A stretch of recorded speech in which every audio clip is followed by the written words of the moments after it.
set of 3 and they need a 4th, I'll play some Risk of Rain. I don't want to stream it.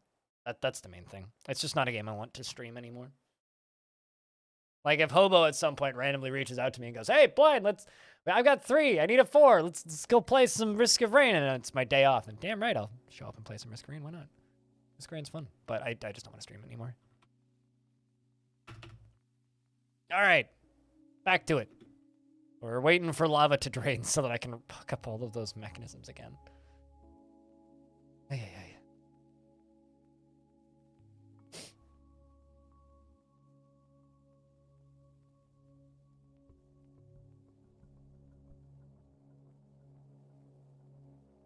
All right, so now that this is drained a little bit, and how much is in here?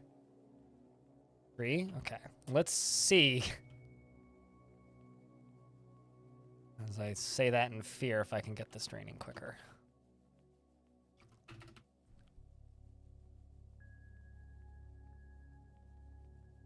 Yeah, they're sufficiently different. Like, I honestly think it is one of the best translations from a 2D game to a 3D game since, like, Mario 64. Like, it's a very, very, very, very, very good game. It's just not a game that's particularly fun for me as somebody with really shitty eyesight. If my eyes were better, I'd probably be still playing it. Because it is a very good sequel.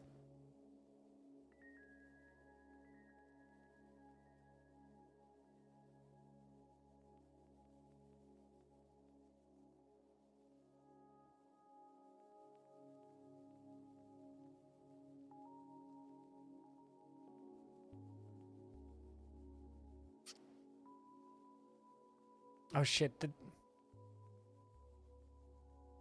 just do it. Oh, I see. They can't get up there. Okay, hold on. I just killed another dwarf. Alright, well, let's do this then.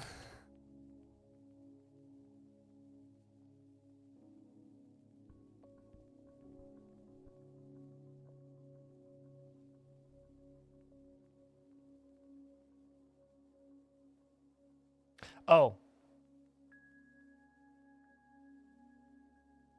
Sorry, I missed the line in the middle. I'll tell you this, Songs of Six is nothing like Dwarf Fortress. Songs of Six, gameplay-wise, has more in common with Pharaoh than Dwarf Fortress. Songs of Six is a city builder. Dwarf Fortress is like a weird world simulation that doesn't really have anything like it. So I wouldn't be too concerned about the two being too similar. They are extremely different games.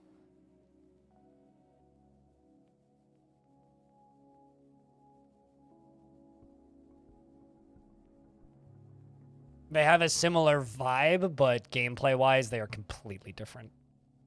Like, Songs of Six is like this weird combination of an old-school style of city builder, a little bit of Total War and some empire building, but almost zero things in common with Dwarf Fort.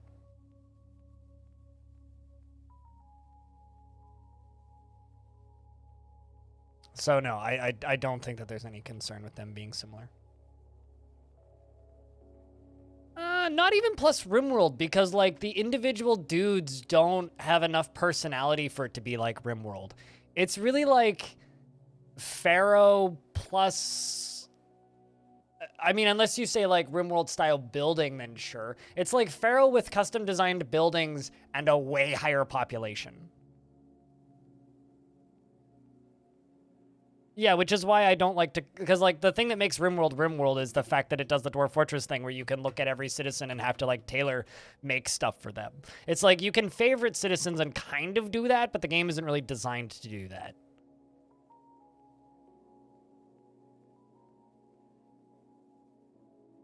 Yeah, but the minute-to-minute gameplay is super different. It's about like figuring out how to get the next buildings so you can make the next crafting recipe. It's not about like trying to stop like FICOD from tantruming. I mean, if someone tantrums in that game, you just off with their head and move on. Like, it's not something that you really think about.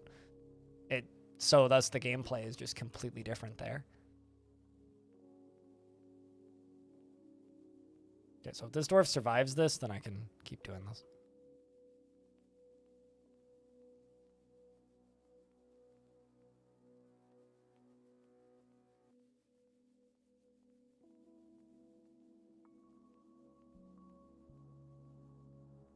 No, because the global scope is completely different. It's been moved from its proper place. There a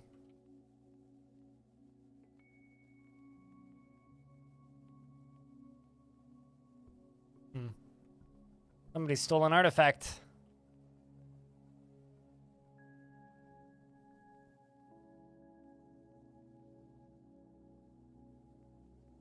Well, no idea who did that.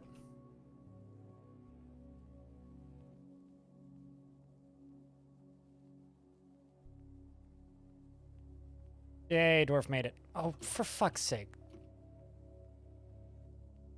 Literally, he stepped away and then stepped back into it. Yet. I'm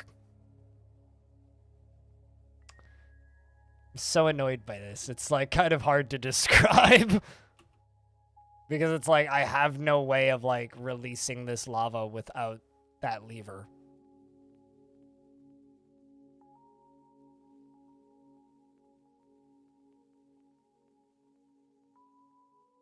I need to make like an emergency drain for this now.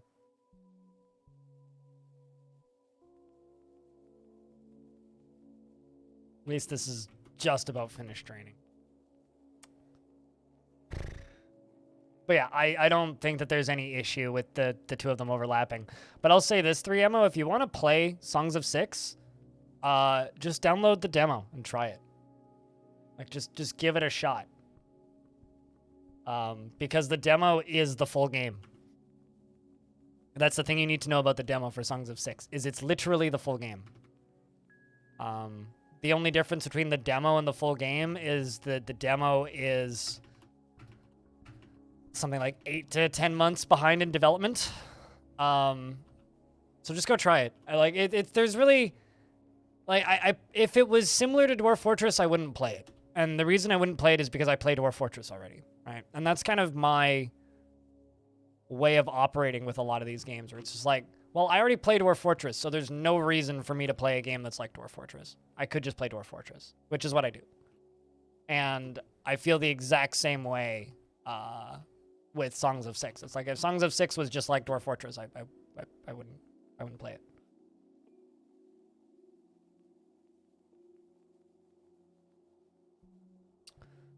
Making fancy clothing.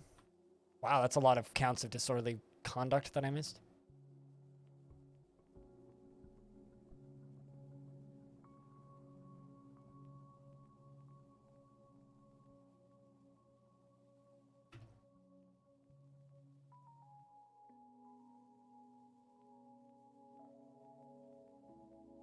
Cool. Those dwarves that were in the hospital are now starting to get up and move.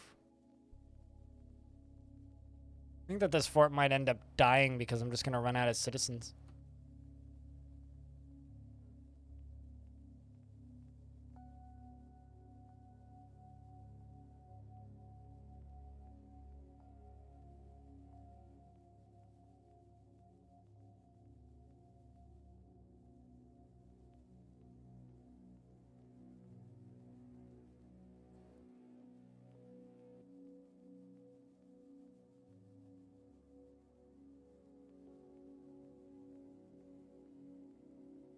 You know what's kind of funny is I modded somebody new recently because I hadn't had any mods in my chat in a while.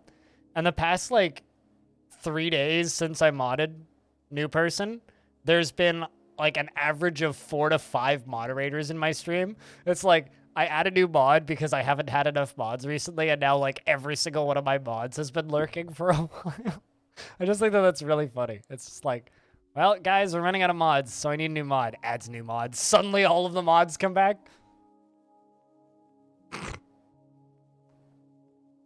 Yes, it is what it is. Oh shit, competition. Exactly.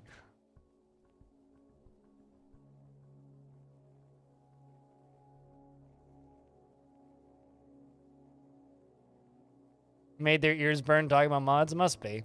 That or they all can't stop sneezing.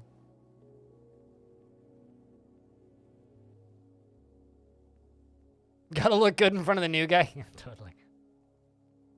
Exactly.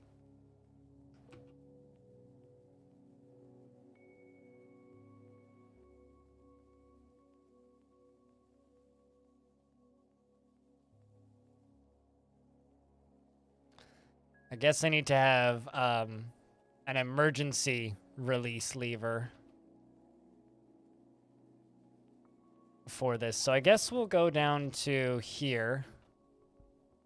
Yeah, sure, we could do it down here because nothing ever goes down here. And back here, I can make a lever. And we can call this lava drain top oopsie. Okay. So what we're going to... I just lost my 2 key for my numpad. There we go. Now it's back. It just got stuck to my finger and came off for some reason. So what I'm going to do is I'm going to have, I guess, 1 floodgate on either side connected in such a way so that I can drain this manually without having to, you know, do the thing that I'm doing right now, which is sacrifice a whole bunch of dwarves by... like making them mine through the edges, because that's just wasteful.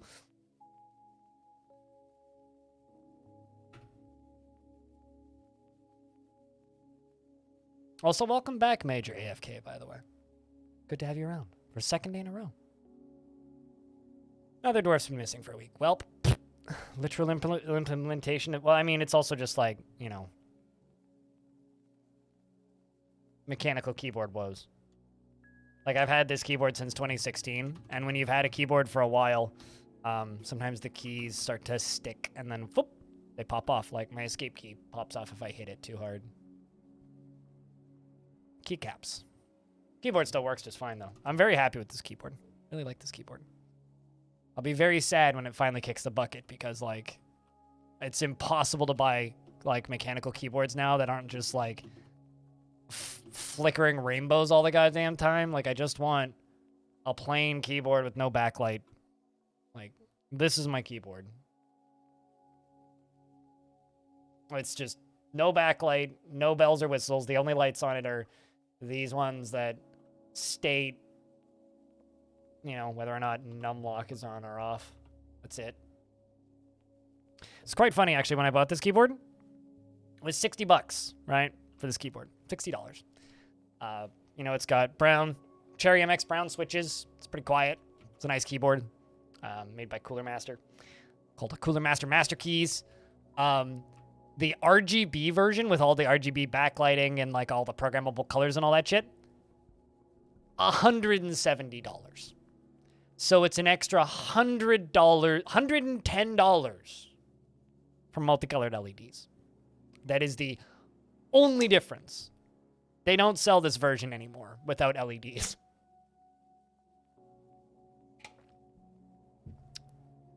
As infected PC parts is like some kind of infectious herpes as it all has now. Yeah, no, totally. I mean, I'm totally fine with like RGB stuff, but like I find it very distracting on my keyboard, and I'm not a huge fan of it on my keyboard specifically.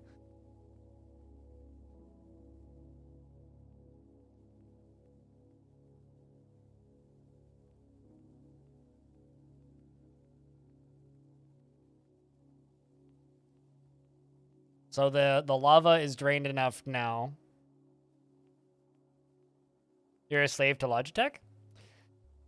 Honestly, I think like whenever this keyboard finally kicks the bucket, whenever it does, although it'll probably last me for another 10 years, I would hope. If it ever kicks the bucket, I'm just gonna go build some custom keyboard thing without backlights or anything, because I like my dark keyboard.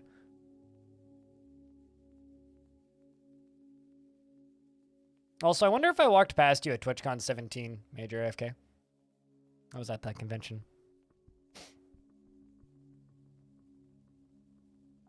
Got a Corsair RGB keyboard with the lights just set to light the keys up. Yeah, you have a tendency to drift, so quick visual reset is nice. Yeah, I've like trained myself to type with my eyes closed. So I use it as long as there's 2 bumps on F and J, I'm good.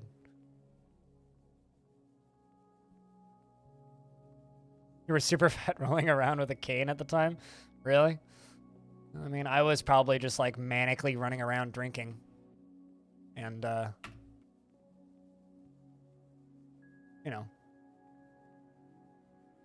doing what you do. No RBGs? Yeah. WAS keyboards are a bit pricey in Canada. Like, I'm not certain I'm willing to spend like $350 on a keyboard. Their full keyboards got expensive in the last years.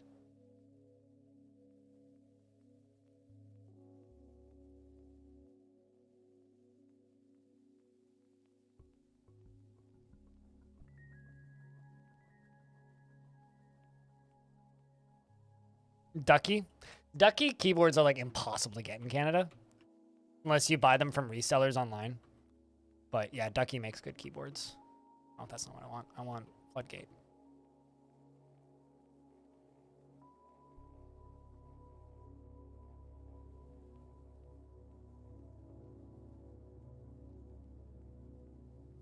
You know what? I'll just wait until it's all gone on that side.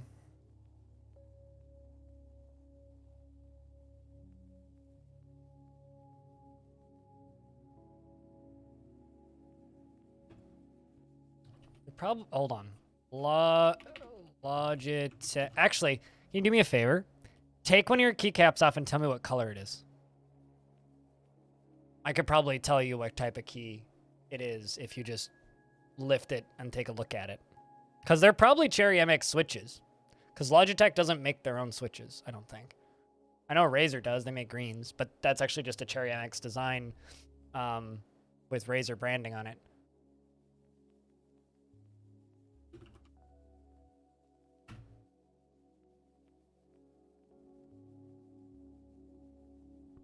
White and blue.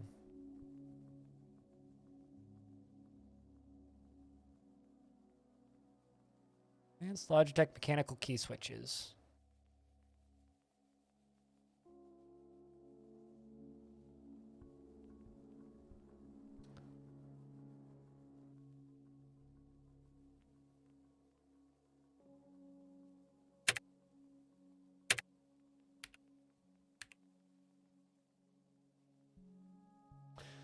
Okay, so it's a modified design of the Cherry MX switches. Feature an audible tactile feedback that's traditional, just like traditional gaming switches, and they are ideal for those who like that familiar click. And I don't know whether or not you have the tactile or linear. But if they're white and blue, that looks like they're GX blue switches, which are a that is a Cherry MX design. They're just because they okay. So they bought the rights a while. It was like a good couple of years ago. They bought the rights to use Cherry MX switches, but rebrand them as their own switches and modify the designs. So they're blue switches. They are Cherry MX blue switches, but I think they have different springs. Depending on whether you or not you have the linear or the tactical. So if they're louder, you probably have the tactical. If they're quieter, you have the linear. So that's the difference. I'm a key switch nerd. Got your first fell mood in like a decade. Legendary farmer is going to turn some dwarf into a leather handbag or something. Hell yeah. Good luck.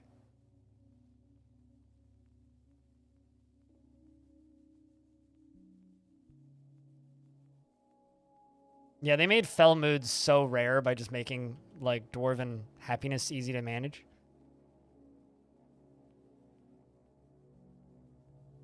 But yeah, they're literally just modified Cherry MX blues. I don't like blues, though. Too loud. They too loud for me. I like the quieter switches. I like browns.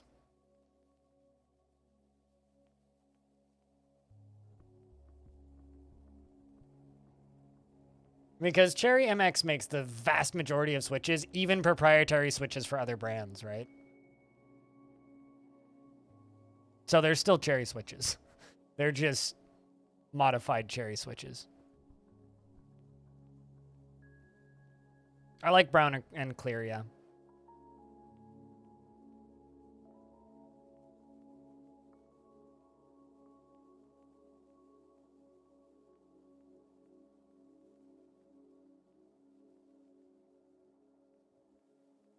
Do not go well with open backs headphones? Yes, which is why I got rid of my Blues keyboard.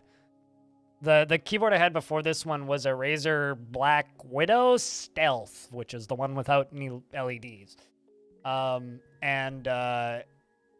It had blue switches, which I loved until I got these headphones. And then it just got really fucking annoying.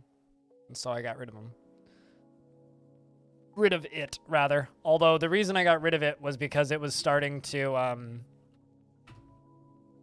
wondering if this dwarf will go fell. That would actually be kind of cool. Wait, what? Oh, you've got adamantine stitches.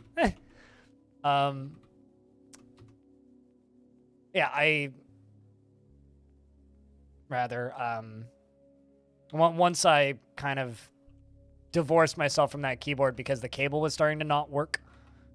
I'd have to jiggle the cable to make it reconnect. I just kind of gave up on it, recycled it, and bought this one.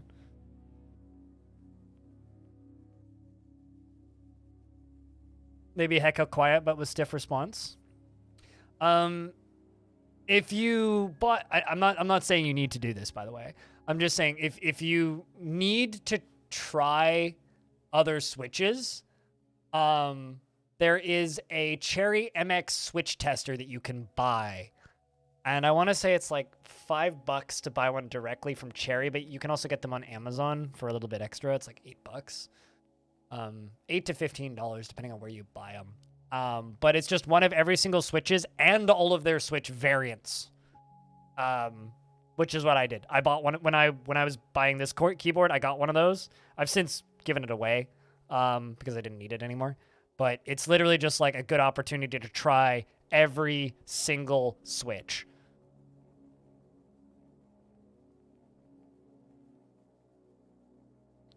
So then I would guess that you have the tactical blues then. Because they have the quiet springs and they have the noise muffler in them. You know, if I had unlimited money, chat, and unlimited space, I'd be one of those nerds making custom keyboards. I'd be one of those people if I had the money and the space. I don't have the money and I don't have the space. Also, don't really have the time. Expensive, time-consuming hobby.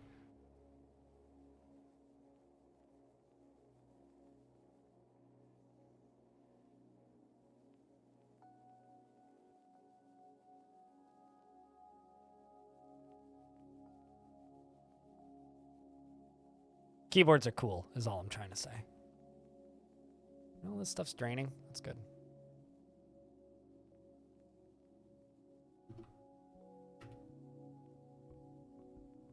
Maybe not diorite. Let's just...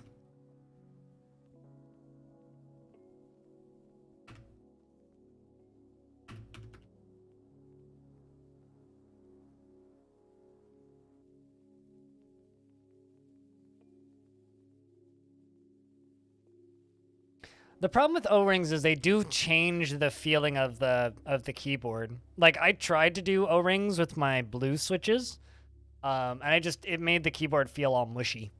Not a huge fan of O-rings.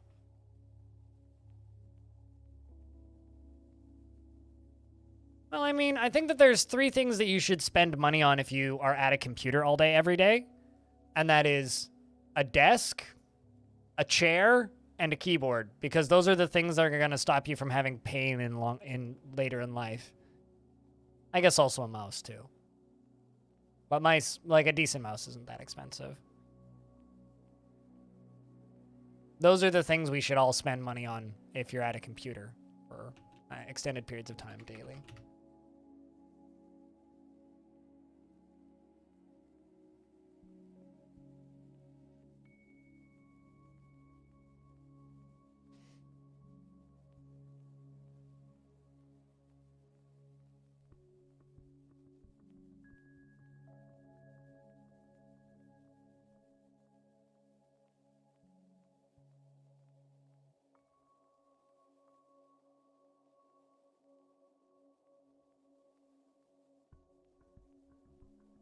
Love your purple pillow. Purple butt. You love your purple pillow butt cushion? Oh, okay. Butt cushion and not butt cushion. Okay. I mean, that checks out. What, do you have like an anime butt cushion or something? I will silently judge you, but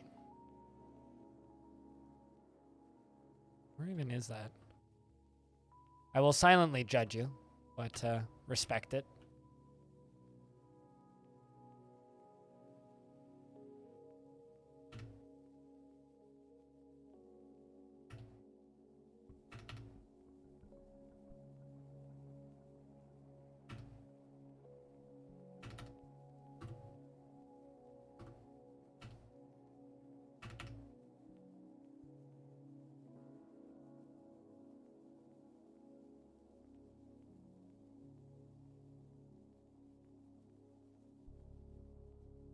The XL Opie mouse is actually very ergonomic on the wrist. Yeah, I've never really had wrist issues, but I'm also very careful about stretching my wrist, so that's probably got something to do with it.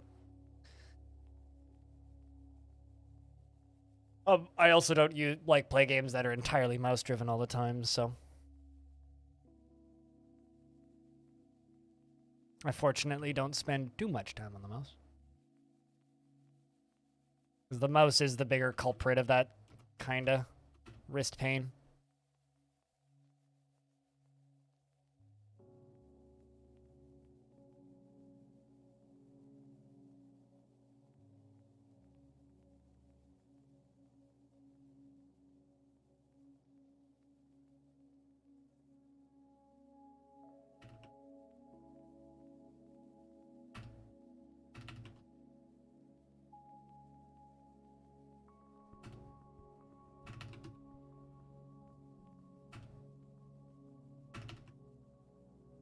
This is me hooking up all of these floodgates.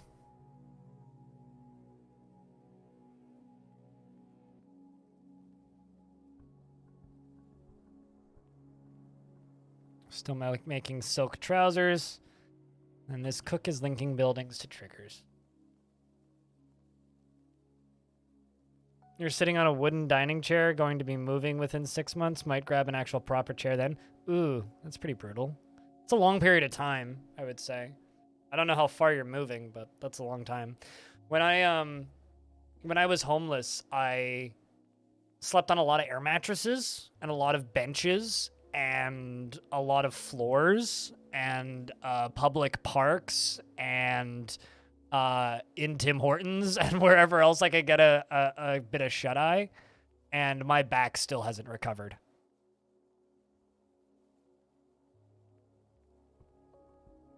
So to me, it's just like, get the good furniture ASAP and keep it. Outpost Liaison has been bitten by a cave spider. That's bad. That's a permanent speed affliction.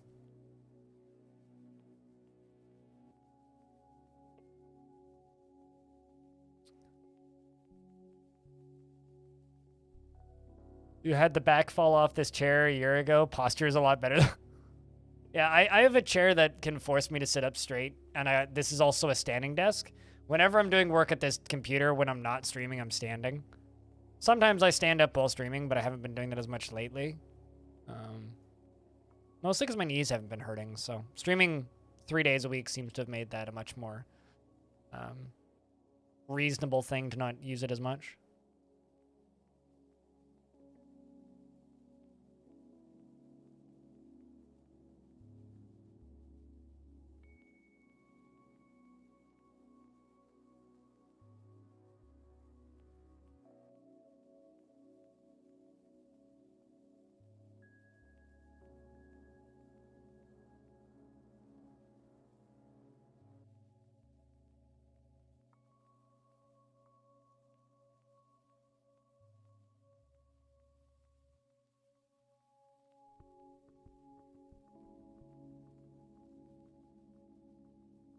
But yeah, I don't know. For me, it's just like, if I was stuck with just a dining chair, the thing that I would probably do, this is just me though, is I would probably just go and buy one of those big bouncy exercise balls and just sit on one of those.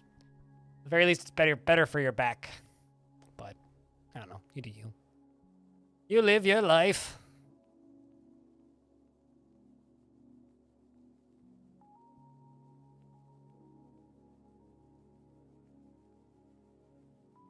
What is your neighbor just like crying and screaming in sadness at the queen dying? What's your neighbor doing?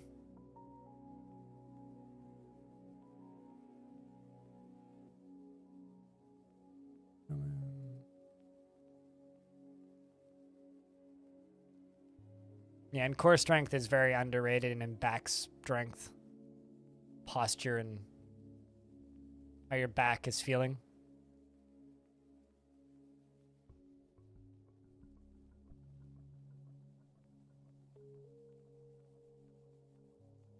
They flooded the entire area with foul smells?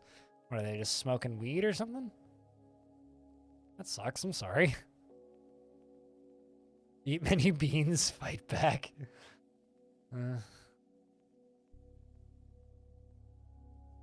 Yeah, I don't know. That sounds awful.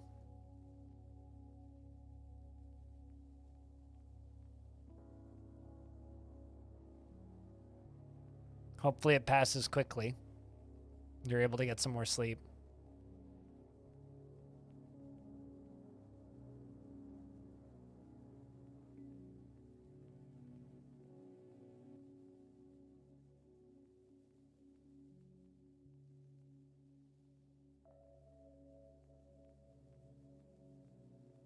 We had a problem, Stone. A dwarf tantrumed and smashed the lever that is pulled that starts the lava pouring.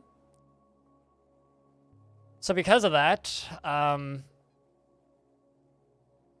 my only option is to, well, drain the whole thing and rehook the whole thing up. So I'm working on that.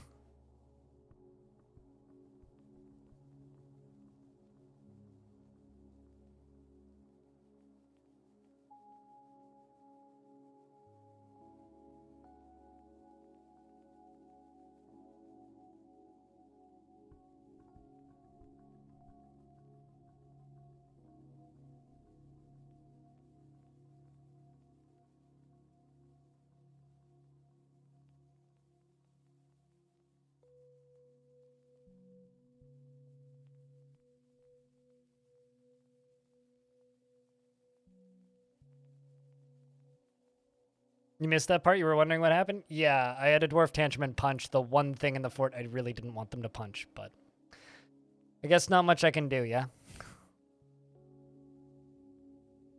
Oh, also, kind of unrelated, but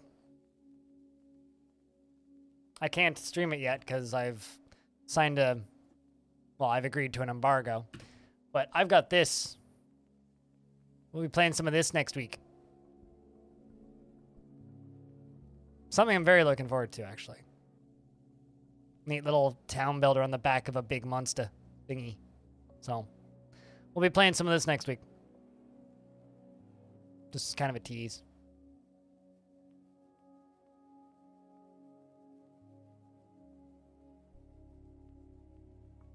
Yeah! On the back of Littlefoot. Yes, on the back of a dinosaur. Sometimes you just gotta build a city on the back of a dinosaur. Yeah, it looks pretty. It reminds me of Populous visually, the way the city looks. Called the Wandering Village. So, we'll be playing a little bit of that next week. Because I think it's out on the 14th, but my embargo lifts on the 10th. Yeah, so we'll play some of that Tuesday. We'll do that. And I'll probably have something on YouTube by then, too. Try and do something over the weekend. Talk about it on the podcast. That sort of stuff.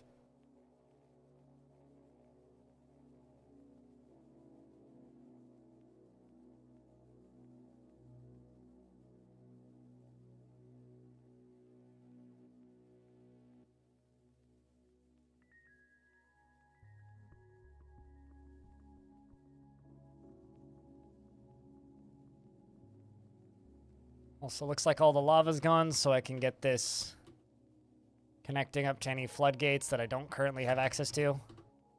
I'm using orthoclase mechanisms because orthoclase is magma safe. So that means I can run lava over top of them and they won't break. This will actually make the whole system better. Because And we'll end up with a higher number of floodgates in total hooked up, because half of them weren't hooked up in the first place. Into a bone buckler? That's pretty cool, because it's a usable item. What were you hoping for, a table? I like them as long as they're I think they're neat as long as they're usable items. Now put that dwarf in prison for all eternity, because they're crazy.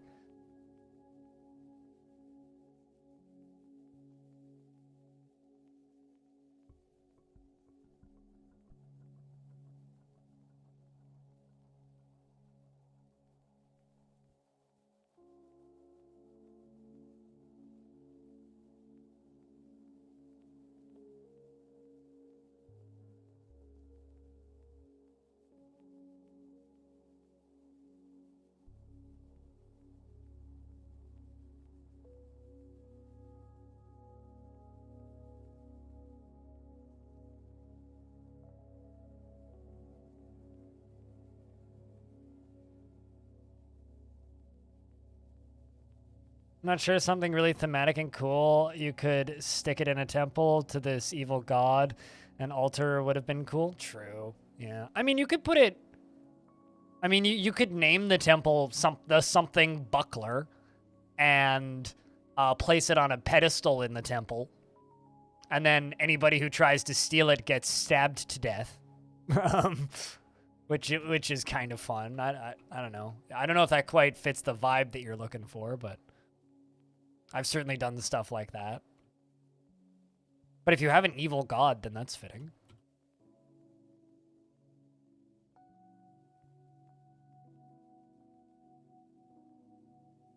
Maybe a big circular affair with the buckler and the den setter. Sure, yeah, you could make it like a big circle thing, or like a kind of a triangle or a pyramid-shaped thing. You could put it on an upper floor. You could put it like at the end of a point in a pointy room and then put glass in front of it. You could put fortifications in front of it so people could peer through and see the terrifying bone buckler made out of Urist McUrist, the Urist, who's now been turned into a shield. And then, like, I don't know, you could take, like, if you want to get real gnarly with it, you could take the corpse of the dwarf that made it and, like, put his tomb next to it. So when he dies, he's put into the tomb in the temple dedicated to their evil god with the, you know. Like, there's lots of ways you could go with that could be dark and brooding, but piece of furniture is always easier. There's no denying that.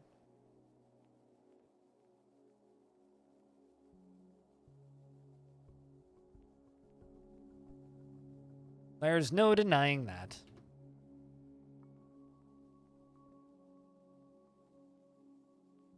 The thing about... Okay, shields are weird.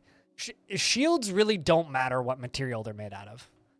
Because it's a buckler, unless you're giving it to a... like a crossbow dwarf, I think it's kind of a waste. Because crossbow dwarves are the only ones that actually benefit from bucklers. The rest don't. Like, a buckler's not very effective on a swords dwarf or a spear dwarf, as an example. But on a crossbow dwarf, or a marks dwarf, I guess, very effective. So I would say it depends on what kind of military you're brooding.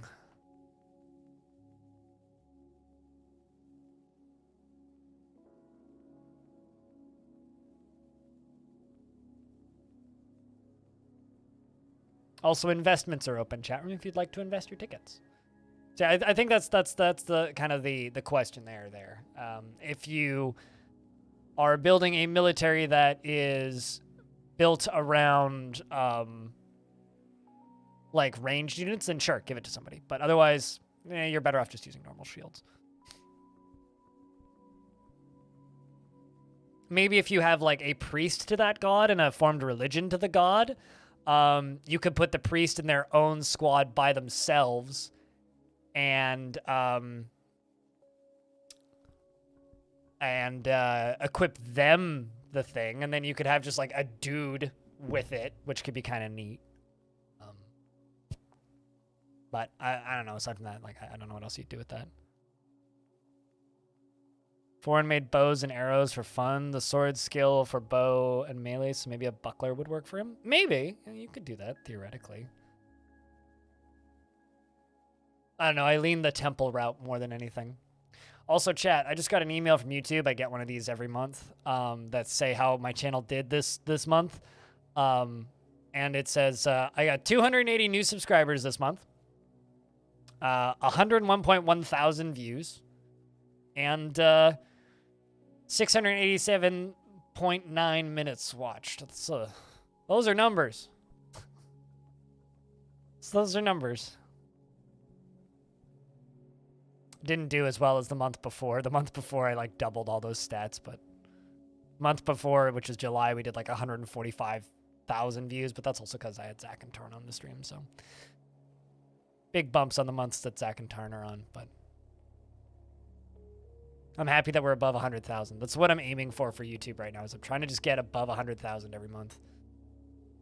Because pretty consistently since I've started this month, we've been, or since 2022 started, it's like January we were 90, February we're at 58, March we're going up, April we were over 100K, May we were over 100K, June we didn't quite make it, July we were over 100K, and August we were over 100K. So trying to stay above 100K.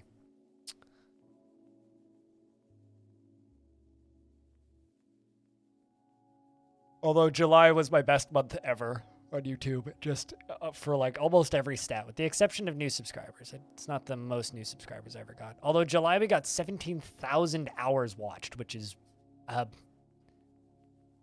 number I can't wrap my head around, to be honest.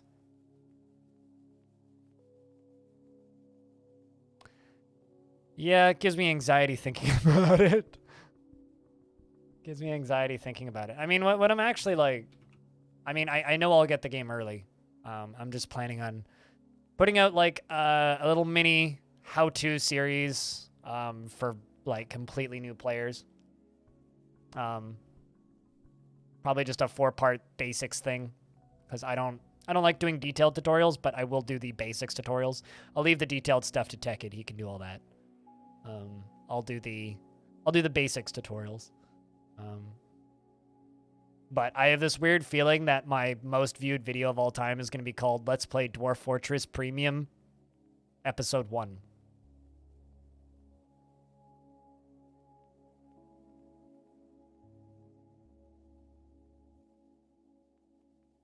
Also, F's to everybody's tickets.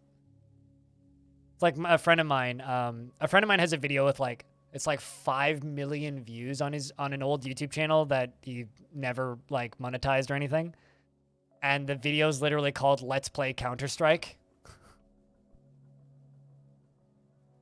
Which amuses the hell out of me. It's like, I don't even have the login information for that channel anymore. It's like, yeah, sounds about right. Well, old save files aren't going to be compatible, so yeah. I'm planning on just playing this world until Premium comes out.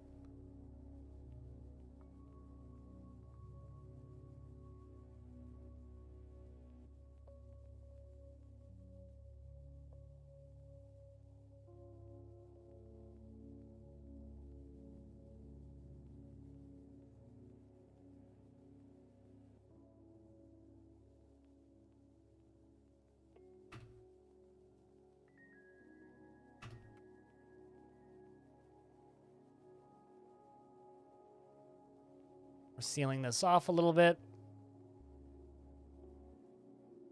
And the other thing I want to do is I want to jump back down to this layer. And just go U.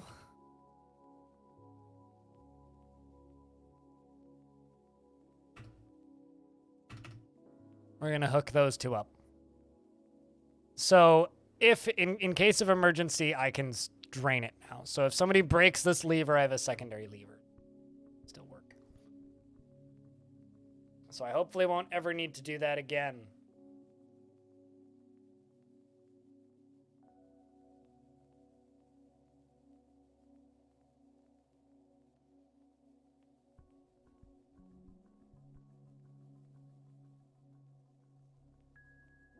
It's really easy for me not to fall into that hype because, like, I play the game, right? So and I know that premium is going to largely be the same game with some performance increases. So it's like, for me, it's less of a, just release it already, I want to play it. It's more of a, you know how like people who play a lot of Destiny feel when there's a new expansion announced, but it's not out yet. It's like, well, I mean, it's gonna be the same game, but with more game, right? Something must be happening somewhere in the world because the game just froze. Big map problems. But yeah, no, it's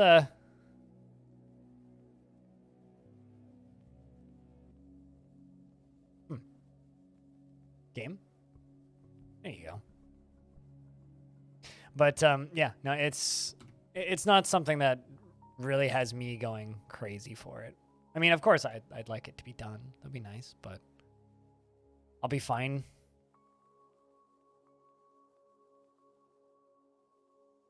I do understand the feeling and the need of like just fucking release it already, you know. I do get that.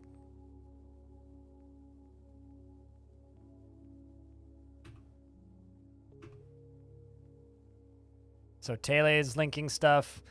That other Mason is linking stuff.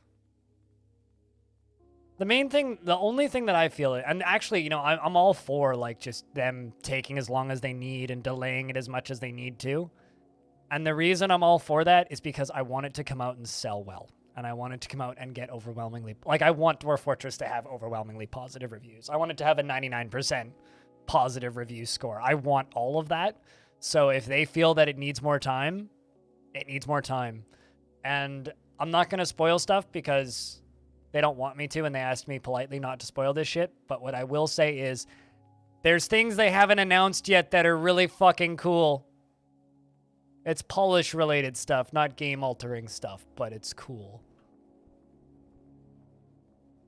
That will add polish to the game in a way that I don't think many people are expecting.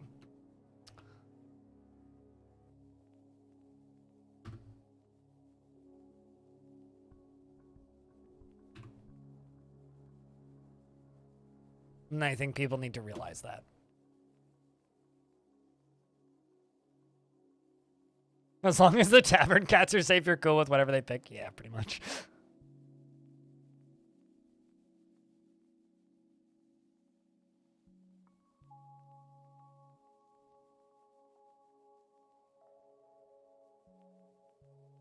But trust me, there's things that they still haven't talked about yet at all.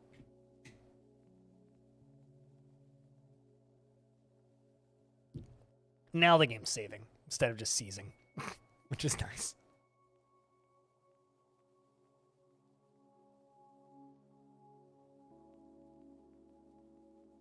I will say, though, I do know what the unreleased hamster sprites are going to look like. That's something I can brag about. We haven't seen hamster sprites or very many bird sprites at all, and I've seen a lot of birds and a lot of hamsters. I've also seen the redone workshops, which haven't been shown yet because I actually used the old workshops that were at the PAX panel. But the new workshops I've seen, which they're a lot more coherent and fit the game's style a lot more. So, you know, I think it'll be cool. And I'm looking forward to just going whole ham on just Dwarf Fortress streaming and just Dwarf Fortress videos for a good month, I would think. And then like a year later, or 6 months later, or 8 months later, however long it takes, doing the exact same thing again when Adventure Mode releases. I'm looking forward to that so much.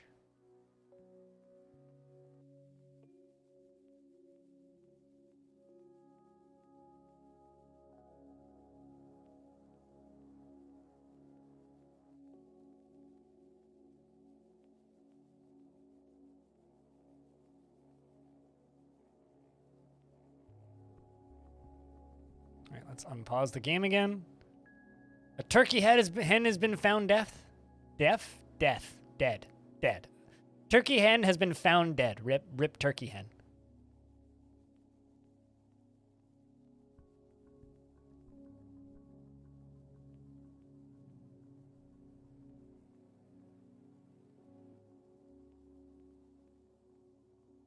Because I'm really hoping, one, that the initial release of Dwarf Fortress is very successful and they make enough money off of the initial release that they don't need to worry about funds for at least the next couple decades. Because, like I've mentioned a couple times on stream since PAX, they've stated that they need to sell 20,000 copies a year to match their current salary. So as long as they are selling 20,000, because they're assuming donations are going to drop once premium releases, which is a fair assumption. I don't think it's a guarantee that their funds are going to drop when premium releases, but I think it's a fair assumption to make. So they're assuming that their finances are going to drop once premium releases. So them making that assumption, they need to sell 20,000 copies per year to continue to like make the amount of money that they are making right now from just donations. I think they could sell 20,000 copies in the first 40 minutes after release. That's fair to say.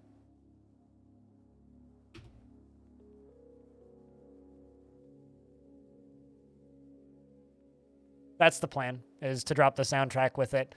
And if I have any say involved, they'll put it on vinyl as well. I'm pushing for that. Actually, I'm begging for that. Not just pushing for it, I'm begging for it.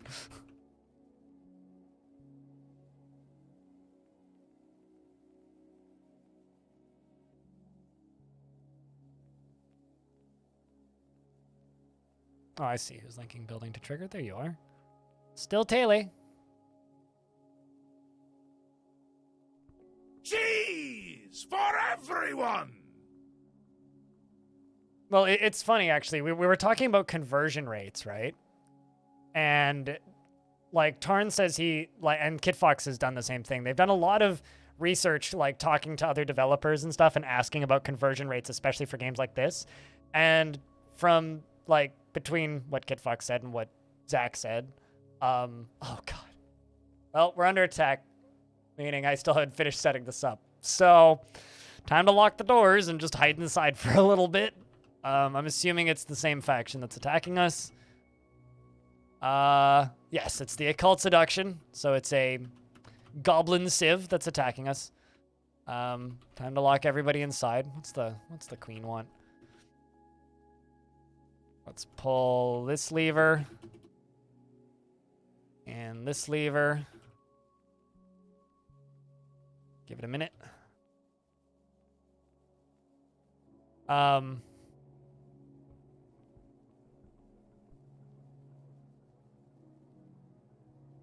But yeah, they've been doing market research and they said that conversion rates on wish lists is anywhere from 30 to 70% at launch, depending on the excitement of the game on Steam. So on the low end, the average is about 30% conversion, and on the high end, the average is about 70% conversion.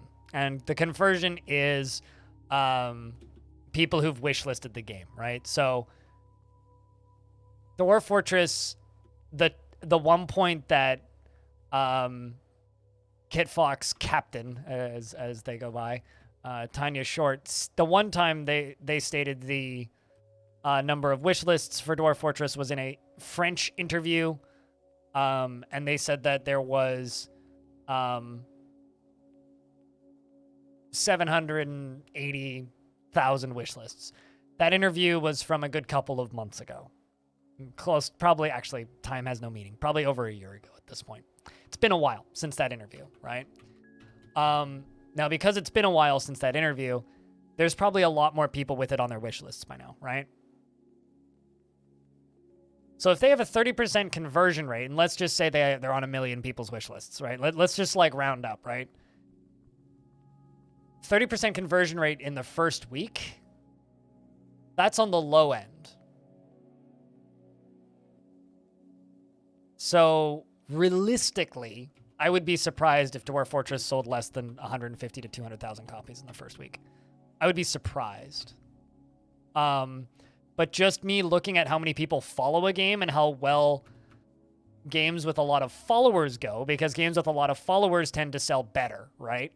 And just to show you numbers, these are all public. I'm going to go to the Steam Fortress, or Steam Fortress, Dwarf Fortress, Steam database. So Dwarf Fortress, according to this, has... Where's the actual number listing? There is just a number that I can read somewhere, right? Oh, whatever. They are followed by... They actually have gotten a little bump, probably from PAX, but they are followed by 110,443 people. So these are the people who are almost guaranteed to buy it, right? People that follow it, that's how you get the notifications of updates, right? So 110,000 people follow Dwarf Fortress. Let's just go to V Rising. You know, was the new hotness for a minute there on Steam, has 3,000 concurrent players currently, has sold very well, had 150,000 players at peak, is followed by 179,000 people. They were number 8 in wish lists for a while there, but a lot of big games have been announced recently. So, if you take that into consideration, that V Rising isn't much further ahead of Dwarf Fortress for players actively following it, and V Rising had like 150,000 concurrent players at one point, Dwarf Fortress will do just fine. They will sell a couple 100,000 copies in the first week and be good. Just straight up, like, I will be shocked if they don't sell a couple 100,000 copies in the first week. Means it's a couple 100,000 people that might be looking for content. I mean, you know what I'm saying? To quote that one person from my YouTube comments, don't listen to Blind. He's just an opportunistic money grabber who's trying to profit off of the release of Dwarf Fortress. Yeah, don't listen to me. It's fine. I don't know what I'm talking about.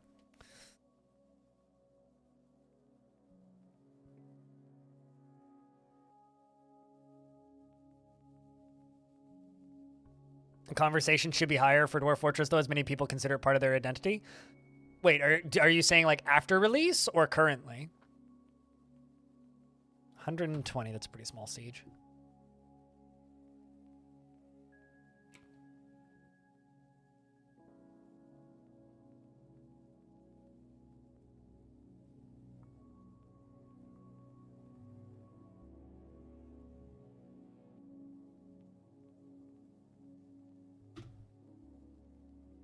Well, I mean, for some, like, I would say that a game becomes a part of you if somebody mentions it and you feel nostalgic. I think a lot of people are nostalgic for Dwarf Fortress, considering, like, how crazy some people are about that original guitar riff being in the game and stuff like that. Like, people, the people who play a lot of Dwarf Fortress or who have played a lot of Dwarf Fortress or think about Dwarf Fortress on a frequent basis kind of love this game.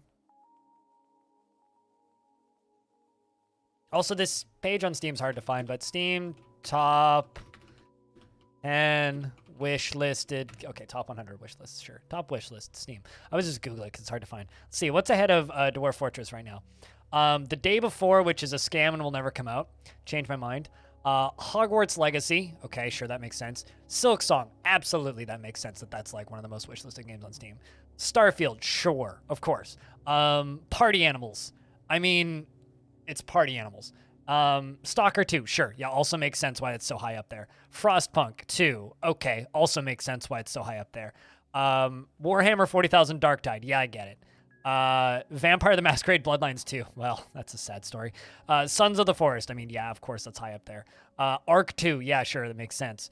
Kerbal Space Program 2. Sure, makes sense. Company of Heroes of 3. Sure, yeah, also makes sense. Call of Duty. Excuse me while I puke in the corner. Manor Lords. Looks really pretty. No idea if it'll actually be any good. And then Dwarf Fortress. You know, Dwarf Fortress is only 2 away from Call of fucking Duty. I mean, there's a, it is confirmed, and we've heard it in the background of the PAX live stream that there is a version of that riff that has been remastered and redone by, oh, geez. Did I really do that? Wow, I'm smart. There's a version of that riff that has been redone for premium. Done by the new musicians. So it's like a remastered version of the original. Actually, hold on a second. Please tell me that Orthoclase is lava safe. I'm like 90% certain it is. Now I'm questioning it.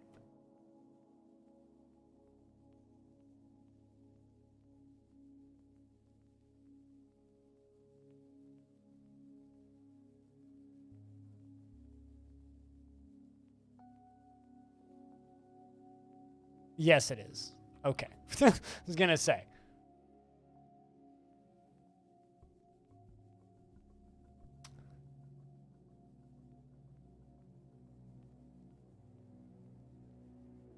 A lot of friends you have been made because of Dwarf Fortress? Yeah, no, totally. I mean, like, Dwarf Fortress is it's kind of like Minecraft, you know? Dwarf Fortress is one of those games it's just been around for so long that if you run into somebody else who plays Dwarf Fortress, it's like you're instantly friends with them.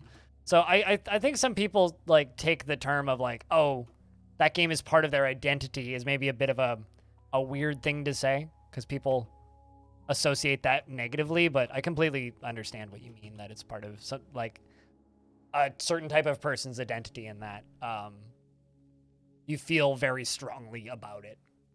It's something that you think back on fondly and look forward to hearing about and get excited to hear about. So Dwarf Fortress will do very well at launch, and nothing is going to make me really worried about that. It's just you want it to do well, and you want the new people to want to keep playing it. I think optimally, it does really well at launch. Their crowdfunding increases. And just, you know, it's very clear that those two are stressed about money. You know, it's hard to, you know, it's hard to deny that, right? And I understand the crowdfunded money stress. As a fully crowdfunded content creator on the internets, I very much understand the stresses that revolve around being crowdfunded. Which is why, like, I'm so happy whenever I get a patron, because it's like, oh, hey, those are much more consistent than Twitch subs. Yes. And it makes me feel stability, which is not something that I'm super, it's not something that I have a lot of, right? I don't have a huge amount of stability. So, you know, a lot of streamers and creators on the internet, go for big sponsorships and consistent sponsorships because that's how they get like consistent income and stability, right? For Dwarf Fortress, it's just going to be selling copies. And hopefully their donation structure will just become supplemental income instead of like the primary income. I think that would be possibly the best outcome for the whole thing, is just that being just extra income. Don't need that door there anymore. I don't know if this is an interesting ramble or not, but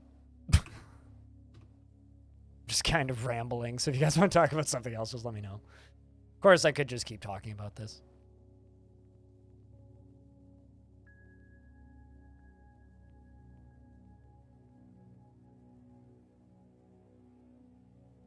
You know, it's kind of funny.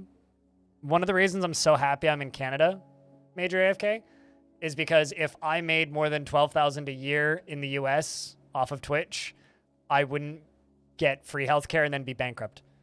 Although what I would say is Twitch now has a function where you can give all of your money to charity, and there are I do know quite a few not quite a few, but I know a handful of veterans who are on disability who just stream for charity. It's actually really interesting. Well, thank you. I don't know how the charity function on Twitch works, but I think that you can just set it so that people can't give you money and all of it just goes to charity. Also, you could just stream without being affiliated and just not make money, or just donate all of the money you make directly to a charity. That's also an option. There are plenty of channels on Twitch that do that, and it's usually for disability reasons. Like, I know that a particularly popular one, actually, if you're interested in that, is the guys over at StackUp. Not a charity that I would ever raise money for. Not that I have anything against them. They're just a very American-centric charity, and I like to fundraise for either Canadian charities or global charities, but you know them? Okay, I know a couple of the guys from StackUp. They're good people. But if you need advice on like trying to get into streaming but wanting to do it for charity, literally just reach out to their Twitter account and just ask them for advice. Streaming as a disabled veteran, because they might even send you equipment to stream, especially if you stream for them. But like, yeah, just find a charity like that and ask them for some advice. Or Able Gamers is another good one. Like just reach out to Steven and Steven Spawn, just on Twitter. He's super active, and like they'll give you advice on streaming and making money for a charity as a disabled veteran.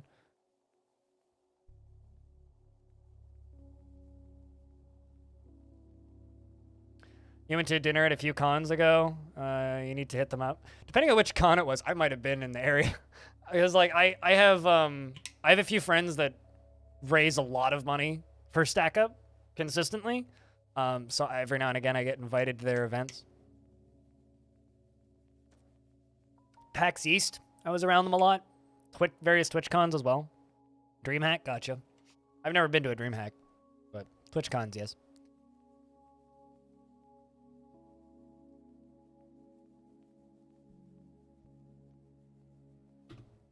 We might have met and not even know. It's very underwhelming. DreamHack? I mean, you have to be willing to play Counter-Strike for like 4 days straight to go to DreamHack. It's literally just like you bring your own computer and have fun con. It's not something that you just go to hang out. Which isn't really my aesthetic. I'm not into that, you know?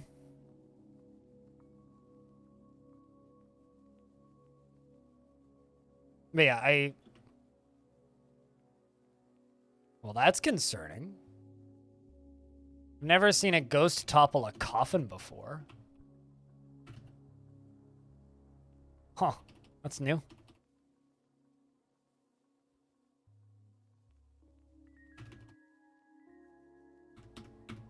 Thought I got them all done, but apparently I missed a ghost.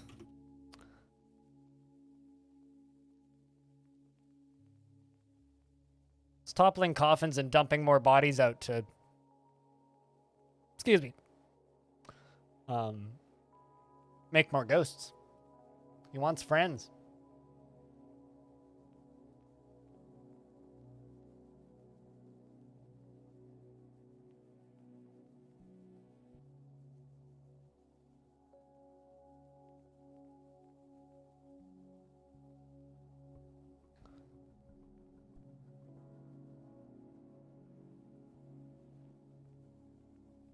And...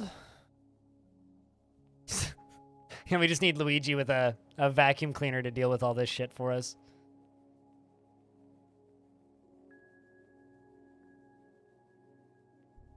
So we're waiting for, I think, 2 more to be hooked up.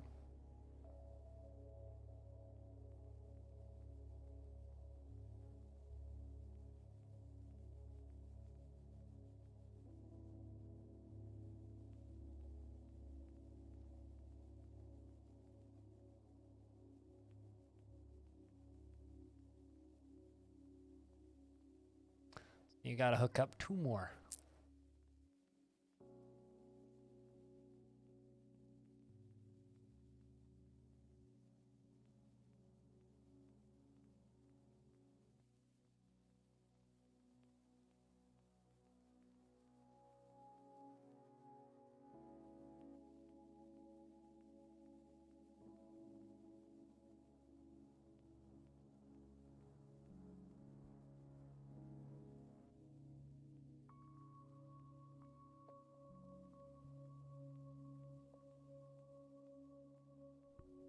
Just seeing images of the Queen parachuting. Mm-hmm. Because, I don't know if any of you guys know Call of Duty memes. But,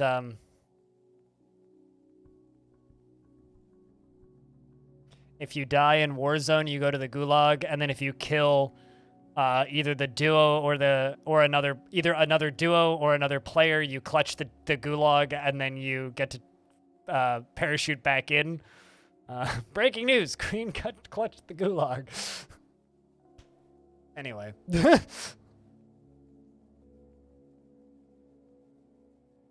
Pretty good meme. 7 out of 10. I like it.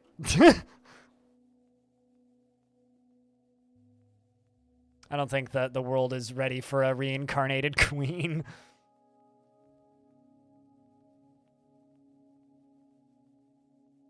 Freddie Mercury, on the other hand, I'd be down. Queen, let her rest in peace. She had a good life.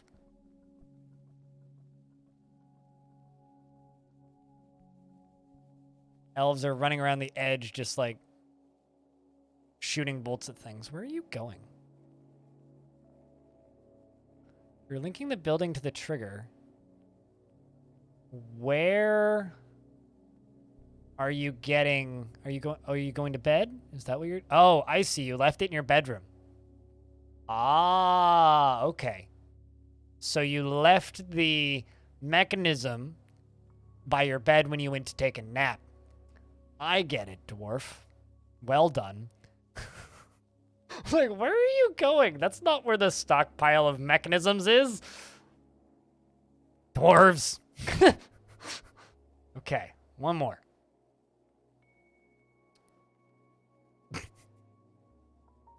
Then we can get this thing pumping full again. Fill it up. Then we can let the elves in. Oh, hey, look, there's a ghost in the wall. See him? Spooky ghost. All right, let's build him a memorial. Make him go away. Right, Athel? The ghostly engraver?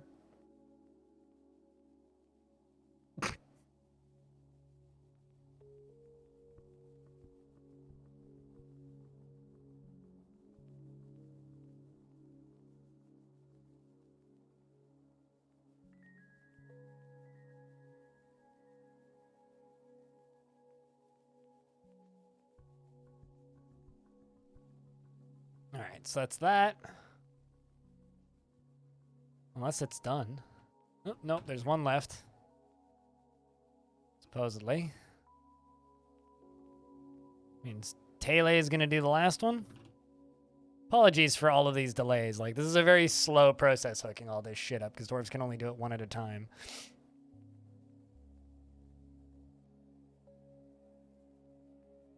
I do kind of wish multiple dwarves could do it at once, but it's fine.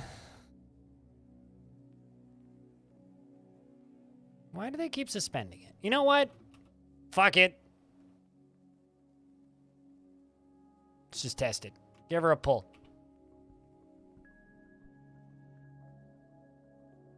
Yay, the ghost has been put to rest.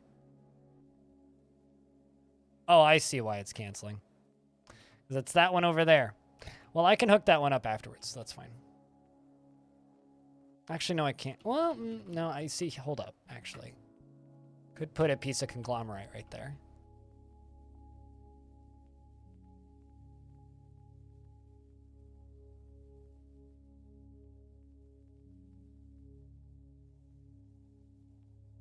I will say this is much more efficient already, though.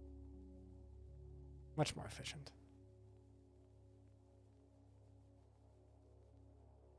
All right, we'll just put that piece of conglomerate right there.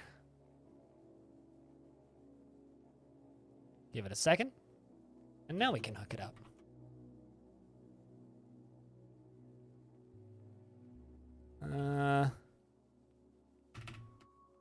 Get that hooked up. Get a wall built right there. And I can go up here and I can pull this lever. Because there's no reason for anybody to walk back into that area again. Just period. Wow, that filled up fast. Jesus Christ, that filled up fast. All right, so it'll fill up the left side, and then it will fill up the right side. Look at that. So lava can be pressurized if it's just left to sit in a pump stack. Look at how quickly that filled up. Just look at that. Full wall of lava. Just like whoosh. And it goes out on the other side too.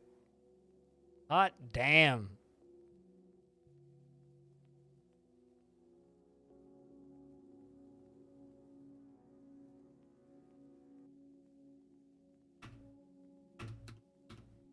Let's get this puppy sealed.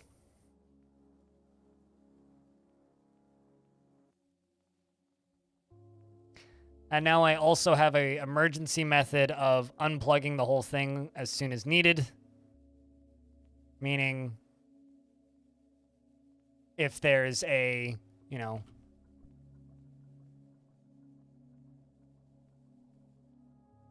what? No, fuck it. We'll just do that later. We'll hook that side up later. I'm kind of done. I thought that it had already been hooked up again, but apparently we halfway hooked it up already once. Let's just let these stupid elves in. Get in here, boys. Welcome to the fort.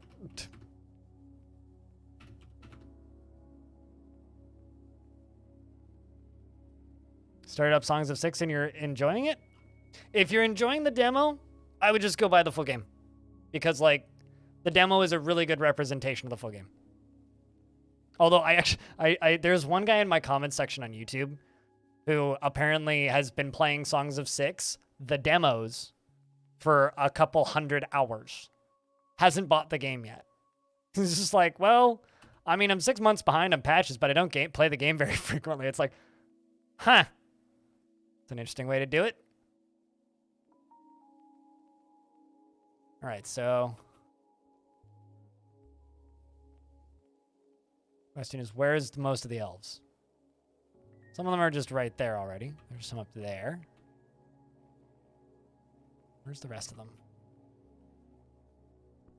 Some of them are rather far away, but hopefully they all just run over real quick and, you know, we can blasted them into itty-bitty bits. You just jump over that? Damn, dude. Both dodged the trap very effectively. Siege is all elves? Yeah, they are all elves, and they're all elves that came from a goblin civ. So they're using iron and copper and steel. How many elves are in said faction? I've invaded a bunch of this faction's sites, and some of them, it seemed to be like a 50-50 split. It was either we were only fighting with elves or we were only fighting with goblins.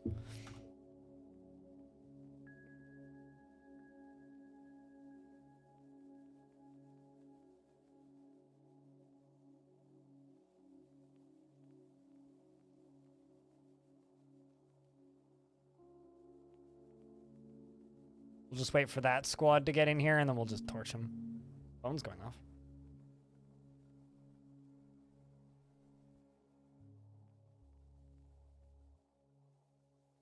Oh. My phone bill is ready. And the amount is $137. Great. My phone bill is higher than normal. Ooh, that was a pretty rough cut you got from that. First finger on his left hand is... Ooh. Jess, thank you very much for the raid. How was stream today? How was Crusader Kings 3? We're about to burn a bunch of elves. It's about as on, like, topic for Dwarf Fortress as it possibly could be. We've spent the last couple hours fixing a trap that one of my dwarves broke. So we are, you know, prepping to, torch some elves. But welcome, Raiders. Hello, everybody. My name's Greg. Your Night Calls Me Blind. I host the Halcyon Frequency podcast, and I stream too much Dwarf Fortress. Got pretty PG-13 up in your court? Pretty PG-13. That seems like a low rating for Crusader Kings. Does that mean the king and queen held hands? Well, that's terrifying, if true. Scandalous, even. Somebody showed ankles?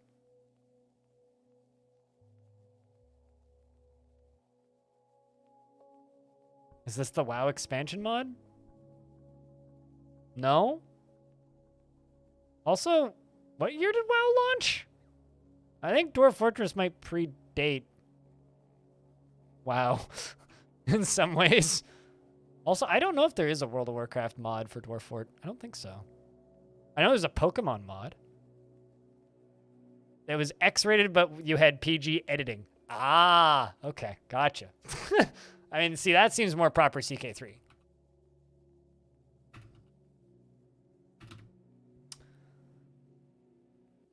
Speaking of, sending in my military to torch this elf.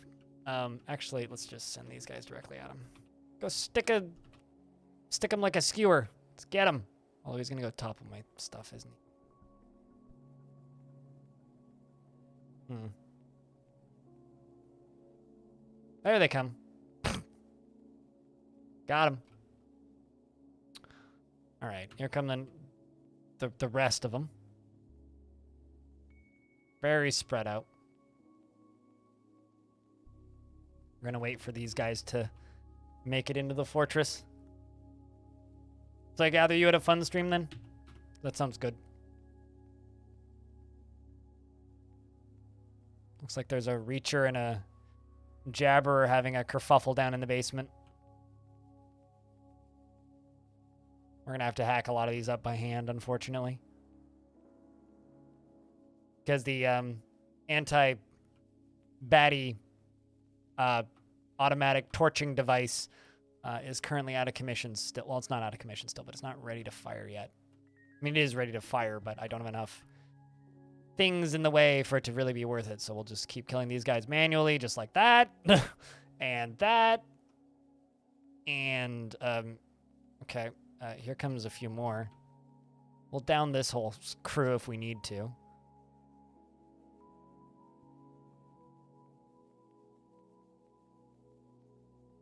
But sounds like you had fun with Crusader Kings. If you guys don't know Jess, I really want that official shout-out command from Twitch. If you guys don't know Jess, go give Jess a follow. She's good people. I can vouch for her. And hopefully we can convince her to play Dwarf Fortress once Premium releases. Watch out for the lava, guys. Mind the hot stuff. Okay.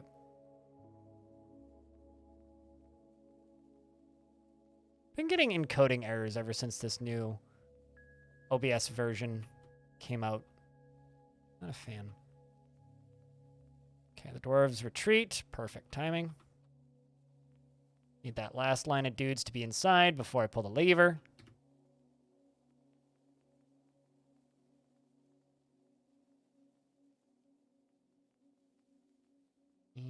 But seriously, thank you very much for the raid. Numbers have been tricky to come by recently. And they are all in. All right, let's pull that lever. Do it now. And that lever. Do it now. Last few elves might make it into the fortress before I get the stuff pulled, but we'll see. Let's follow this one. This elf maceman.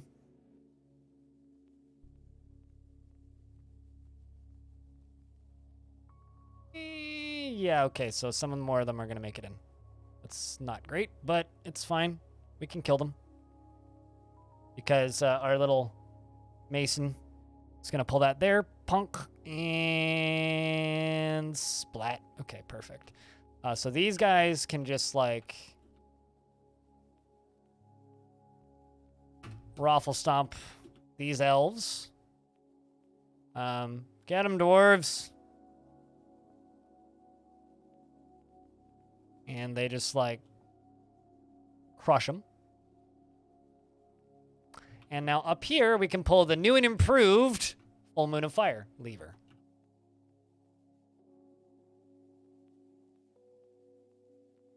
Which is going to fill this up, hopefully, significantly quicker.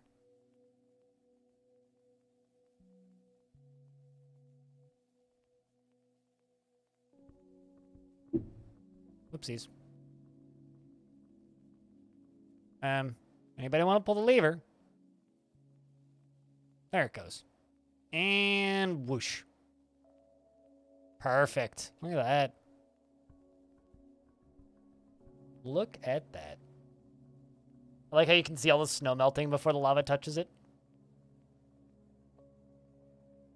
Round of beers for all of these elves that died very suddenly. And painfully, I would assume. Still a good number of them left, but...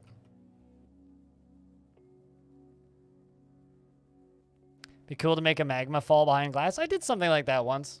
Not too hard to do. Just need some pumps. I don't really have a good place to put it, though.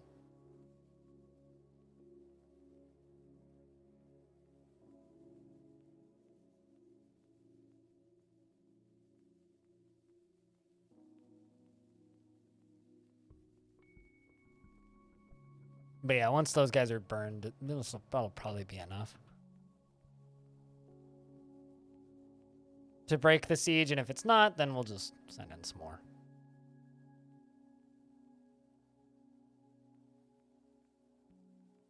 I mean, it empties that side out real fast, jeez. Masterwork of stone has been lost? No. It's a piece of clothing up there. Sorry, stone.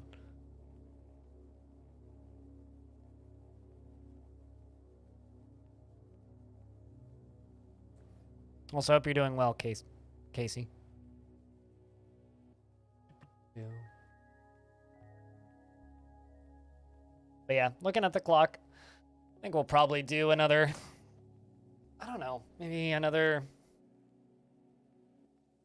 30 or so, 40 minutes of Dwarf Fort. And then I think we'll play some Songs of Six.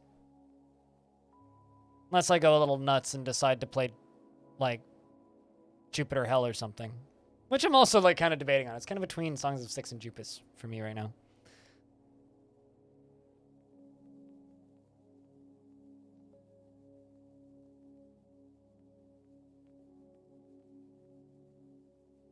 It's been in a roguelike-y mood for some reason. It's also like, you know, it's not just a wave of lava. It's a wave of lava, sharp objects, and heavy armor flooding towards them.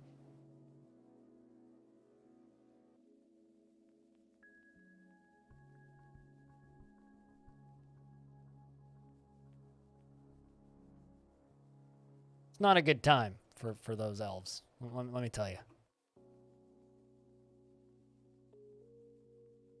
Hopefully that's enough to make the siege retreat, though. One can hope. Also, for the few people who've asked about more Zero Sievert, we'll play more of that once they patch it again. Because the version I have hasn't had a patch. And they seem to do pretty major rebalancing with every patch still, so I'm gonna wait until the next patch comes out.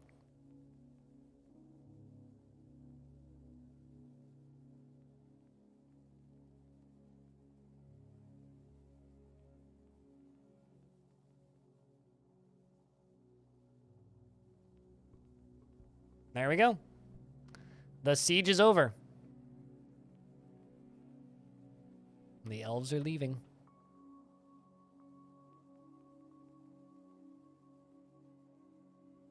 We won. Yeah, today's been a lot of me rambling about how well I think Dwarf Fortress is going to sell. Honestly, at this point,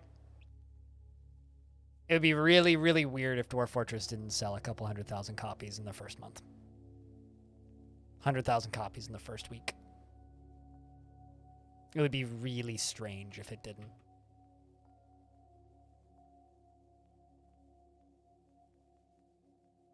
Okay, now we pull this lever.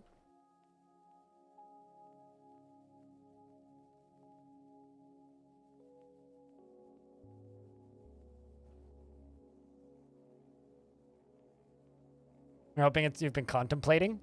Contemplating? As in thinking about whether or not you should, or... as in, like, planning to? Oh, this guy's gonna have a rough surprise. Apologies. And this one's running. Run away there, elf! Oh no! The lava's falling! Oh wow, he might actually make it away.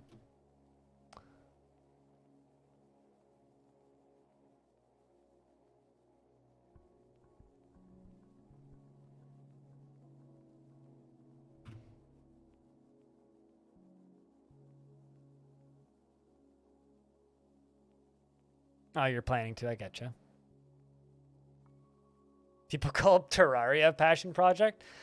Terraria is a passion project. Like, I'm not going to take any credit away from Terraria. Terraria deserves all of the passion project credit it gets. But in comparison to Dwarf Fortress, it's a very recent passion project. How's that? Yeah, it's absolutely. It's like the infant, like Terraria is still a passion project in its infancy compared to Dwarf Fortress. I completely agree.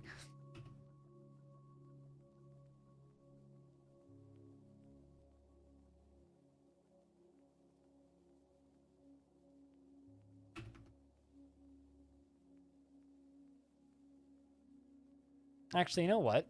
Let's just leave these forbidden for a little bit. Let's just open the back door here and just see if I can torch some of these bodies. Make the cleanup job a lot easier.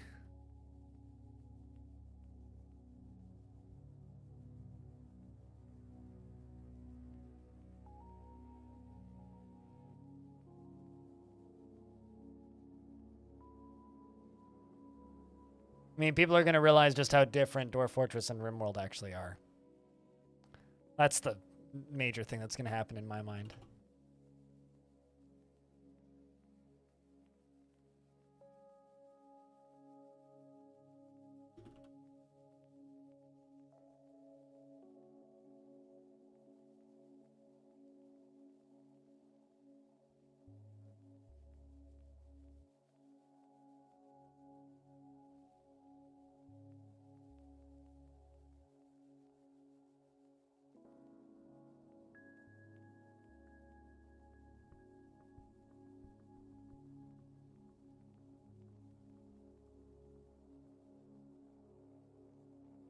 Also, chat investments are open.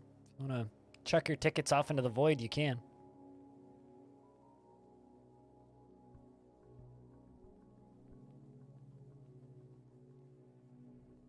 But this is a pretty quick and dirty way of just getting rid of a whole bunch of elven corpses. Out the sides. Let's also open the front one while we're at it. Might as well.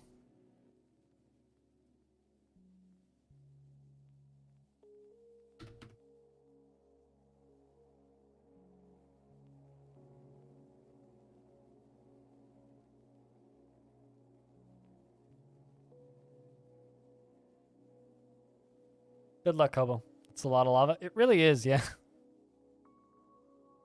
It's okay. It's not flowing anymore. It's just draining. It's also not that deep. It's draining quite quickly. What are tickets investments? So if you're lurking in the channel or watching the stream, you earn one ticket every 30 minutes. And if you're a subscriber, you earn two tickets every 30 minutes. And once every 45 minutes, actually I think it's 55, once an hour or so, the bot pops up with an opportunity for you to invest your tickets. You type in !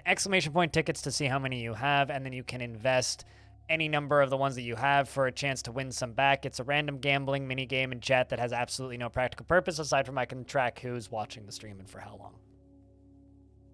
Yeah. It's a fake points gambling mini game for the chat that has no practical use that has been in the chat since 2015.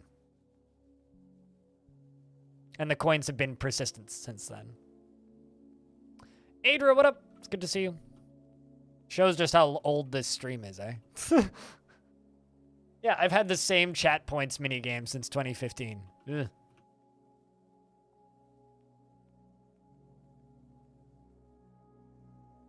And Diamond Destructed chat is the current record holder of having over 1 million.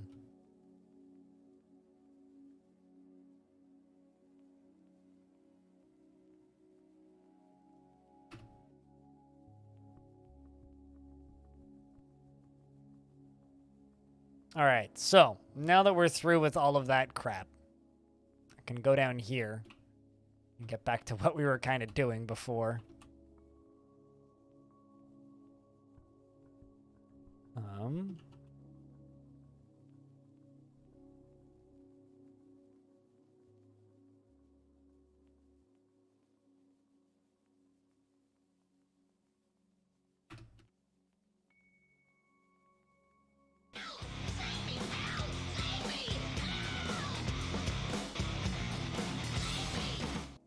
live 3 days. But what the hell? I'll smack that alert ass with a good game. What's in 3 days? 3 days until the next resub? Or regardless, thanks for the 55th month. Welcome back, dude. Ah, I see. Chat, gonna get a big round of beers for Adra keeping that sub alive for 55 months. It's a long time. It's the second, or maybe the, actually no, that's the third resub in the 50s that we've had today. Yeah, 1, 2. No, actually, that's the second. It's red.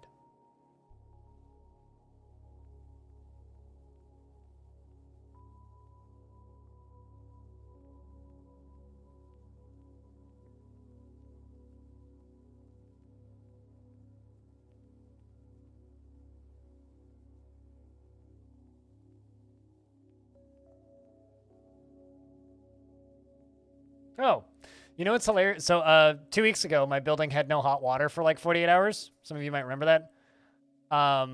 Then it got worse. Apparently, they fixed the second boiler, which is the one that failed.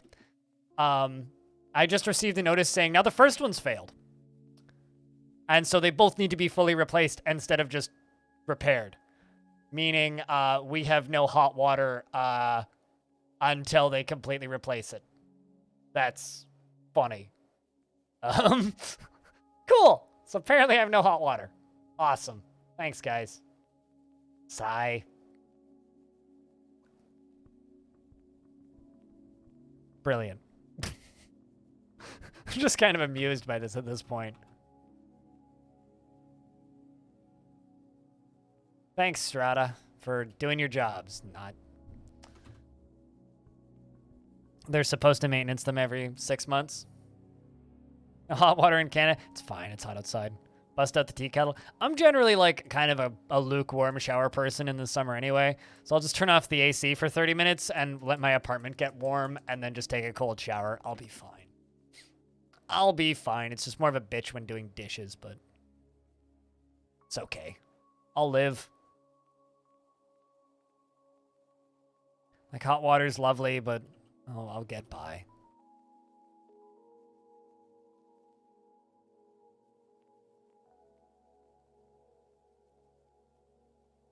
But I could bust out the kettle if needed. It is an option.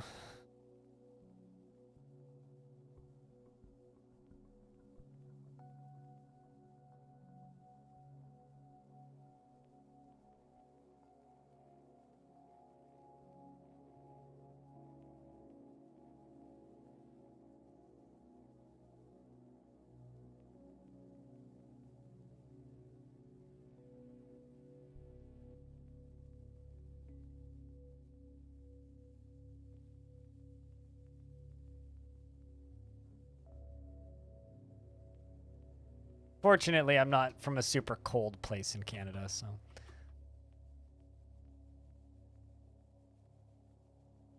Gotta have hot water. It sucks to shave head in cold water. You would still live with it, but it's you'd be bitter. If I feel like if I needed to shave like my head, I would just boil some water at that point. like that's, you know, not a life. Like, it's a lot easier to, you know, boil enough water to shave comfortably than it is to boil enough water to bathe comfortably, you know? I mean, you know about my hair. I haven't had a haircut in years. No. Let alone shaving my head. God, the very thought of that is terrifying.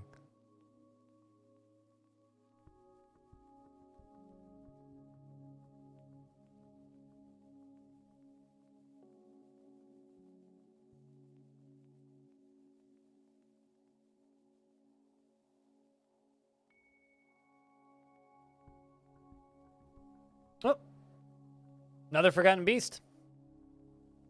The Forgotten Beast, Apaka Anriraromi, has come. A great scaly crab. It has thin wings of stretched skin, and it appears to be emaciated. Its slate gray scales are blocky and overlapping. Beware its poisonous nom-noms. It's got poisonous bite. Paka Heart Hunt? That's a cool name. Heart Hunt. Hard to say, but... Stab it to death! Get him, boys. Doesn't like moving much. It's a giant forgotten crab. A giant flying forgotten crab, actually. That or it just climbed the wall. One of the two. Hard to tell. It's a giant flying forgotten crab, chat.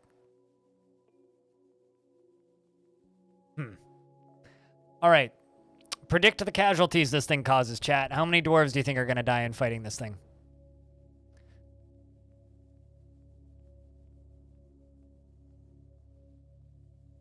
4 SRGs? What do you think, chat? My bet's 0.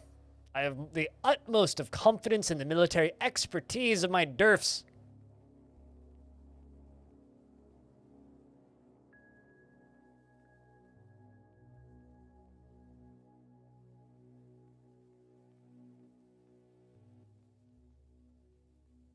They always come in 3s. Fair enough.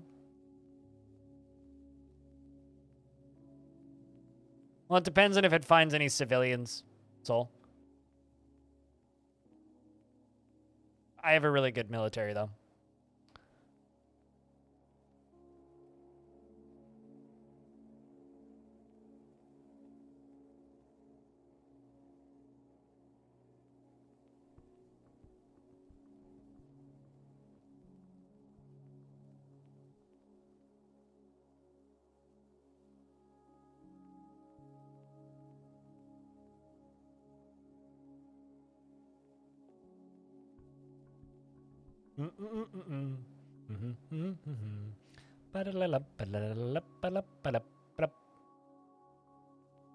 As long as the bite doesn't go through armor, they'll be fine. Yep.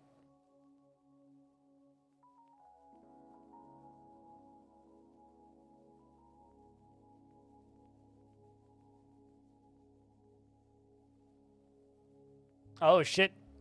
Okay.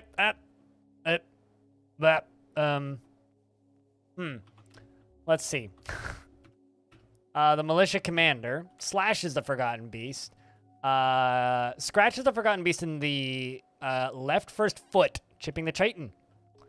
The militia commander stabs the Forgotten Beast in the body, tearing the muscle.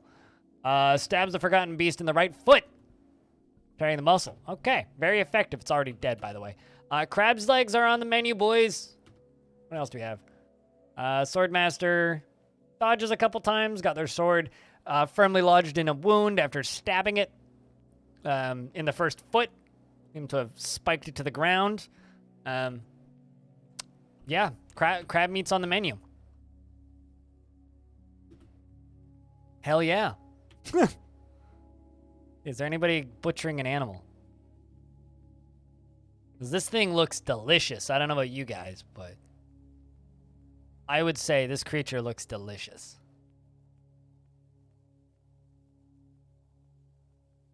Just want to make sure that it gets butchered. Because it's been cut into a bunch of different pieces, but 0.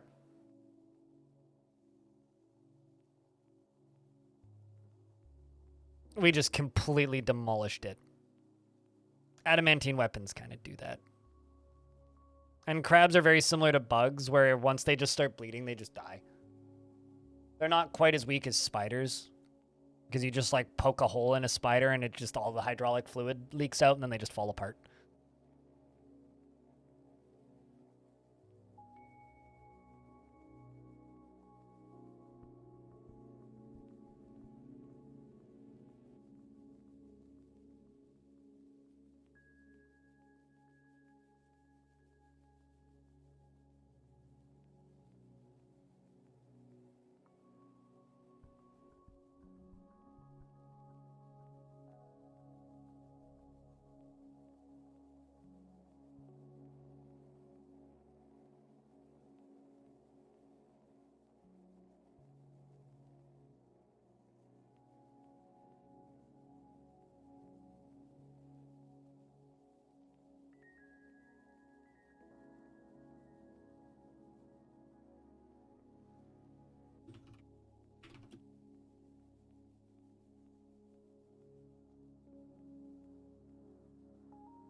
Let's see what ends up getting done with this. Oh, they're dumping them?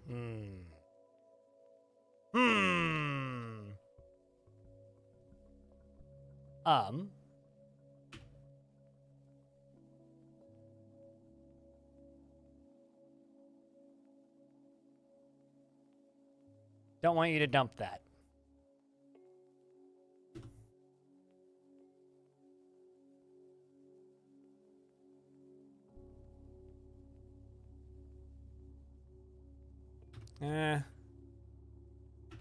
Go here, forbid. Okay, then DBC, claim. Just to make sure you're in, okay. Forbid. Forbid. I want them to butcher it.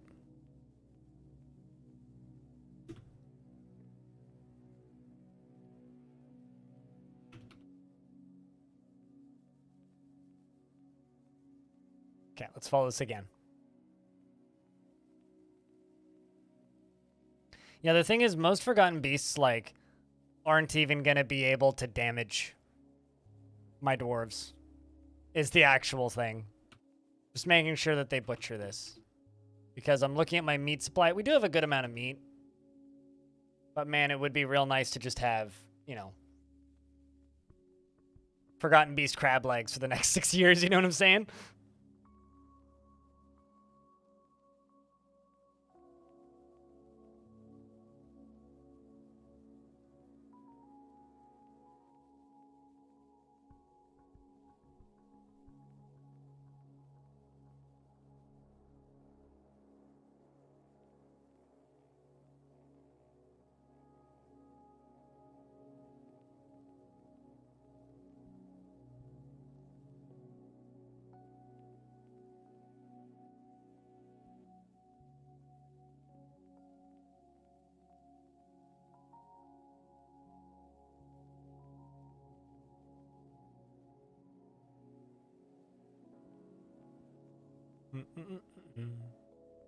Just hoping that they butcher. Also, let's see how that digging's going. So this digging is digging all the way over to where that water spout is so that we can turn that into obsidian. So we can start digging around this adamantine. This is a slow process, but, you know, endgame Dwarf Fortress.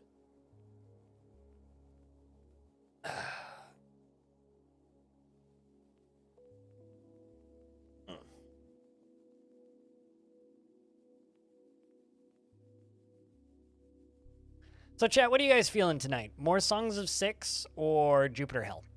What are you guys feeling like? Let's kind of show of hands. Because next week we'll get another city builder. We'll get to play some Wandering Village, which is out next week.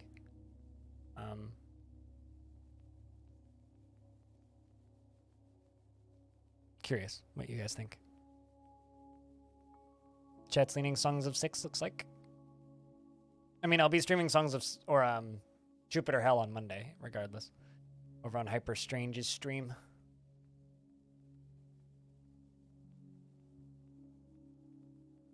And let's see.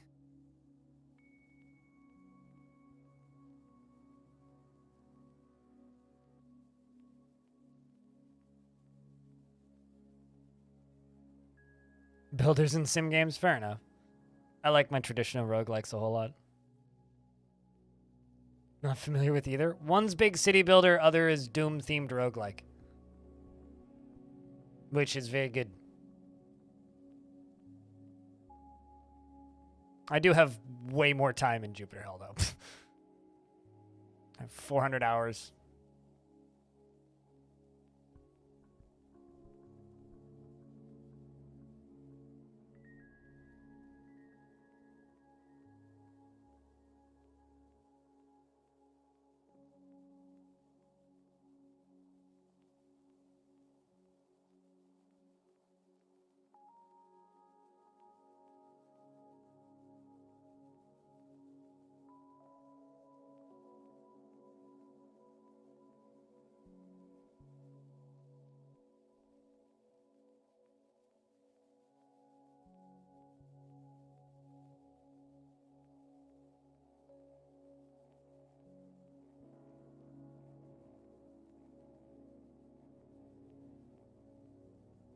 Also, Doom-themed roguelike also sounds interesting.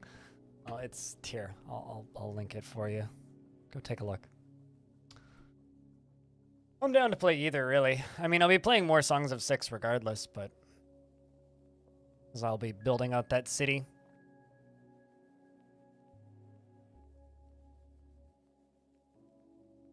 But Jupiter Hell is a game that I've streamed a lot of. I also happen to really enjoy. Did you finish digging to the end of that? No.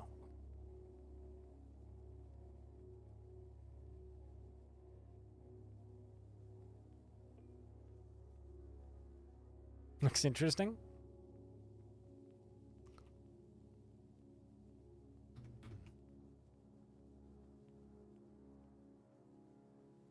This library is pretty badass. Kind of love this fortress. So it's kind of cool having like this huge library, even though it's like such a long walk from the rest of the fort. Super cool just having it.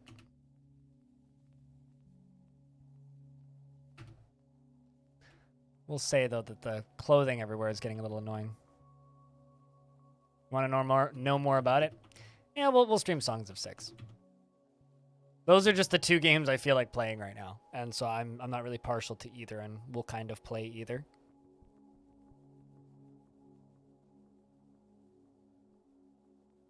You wish that Dwarf Fortress had rugs that you could make and lay out? I wonder if they could kind of get away with that by just doing cloth floor. But yeah, it sounds neat. I'd be down.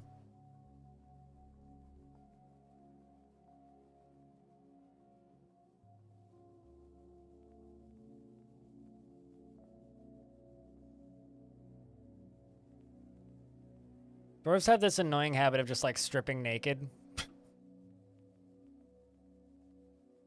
And leaving all their clothing everywhere when there's new clothing available, and then just running to where the new clothing is available. It's kind of like, all right, guys, this is very useful and all, but like,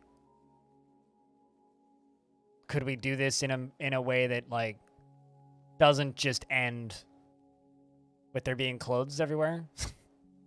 That'd be super useful right about now.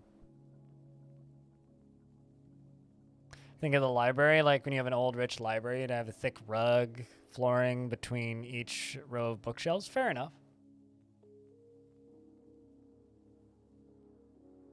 Yeah, I tend to agree, though. I think you can kind of do similar things by having different colors of tiles, so at the very least it varies up what you're looking at, but I do kind of agree.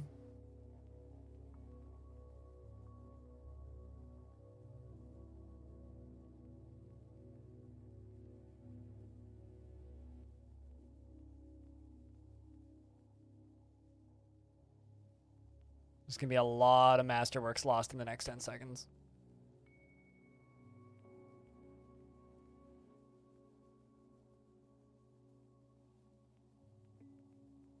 Okay. Giant crab corpse is coming in. Let's see if we can butcher the giant crab corpse. Should be able to. We're disposing of old clothings. Wish you could decorate with beast parts. You can put their skull on a spike.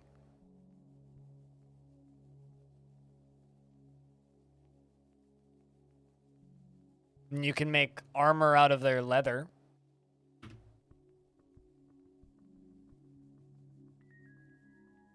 Trying to think what else you can do.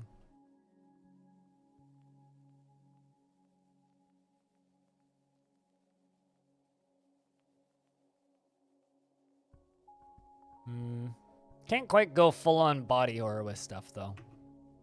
Like you're describing. But you can make crafts out of their bones and put their skull on a stick and all that kind of stuff. If that tickles your fancy. That's just not really what I'm into. Doesn't feel very dwarfy. That's pretty goblin-y. Because goblins will make mounds and grotesque sculptures out of corpses.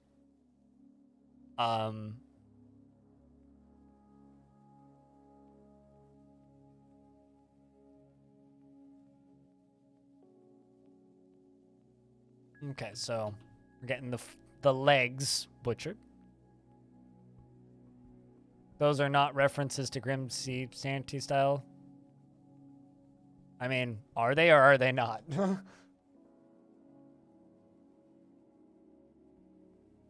Or is what you said references to Grim Sea Shanty style songs? I mean, dwarves don't have boats, so why would they have sea shanties?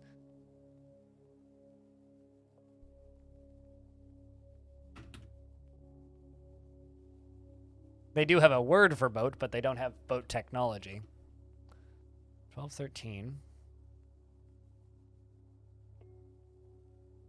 Yeah, I don't listen to any sea shanty style songs, so yeah, I wouldn't know. Mariner's Revenge? Never heard it. Not much of a sea shanty listener.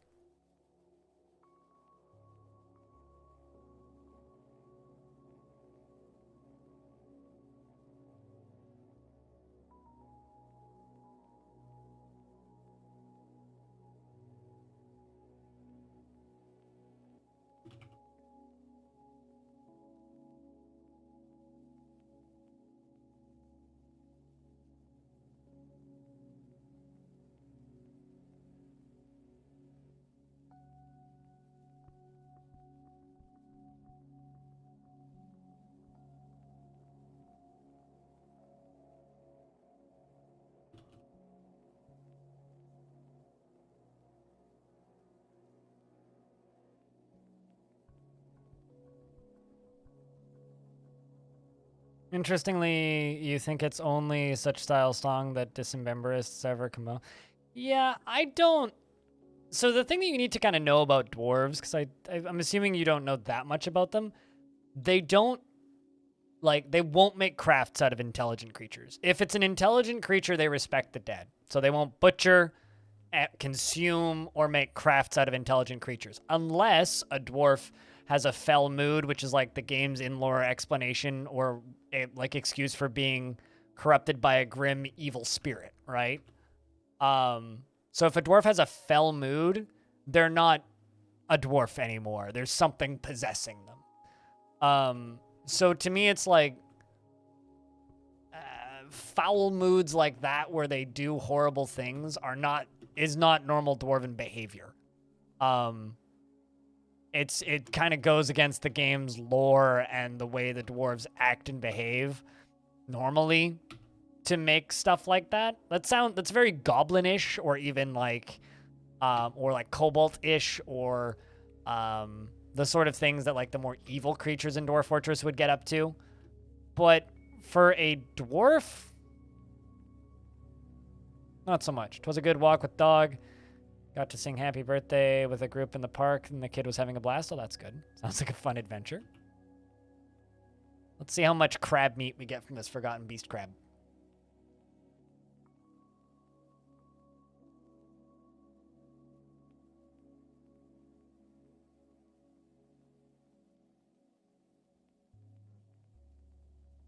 Mega beasts are not intelligent, really. Well, they sort of are.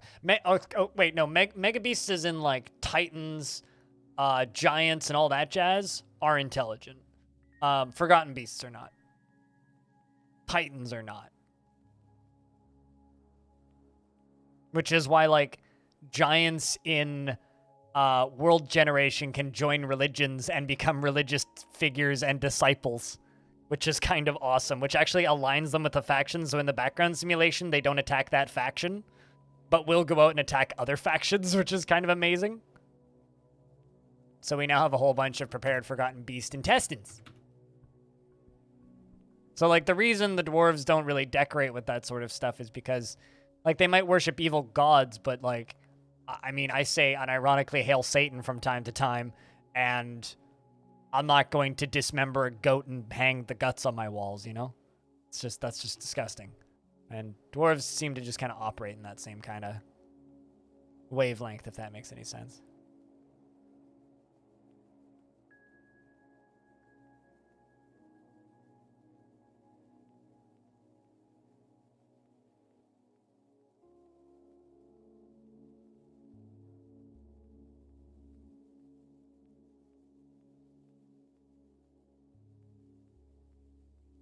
You suppose it's unsanitary? That's why you make leather clothing out of it, you know? Like, butcher it properly and make it into boots.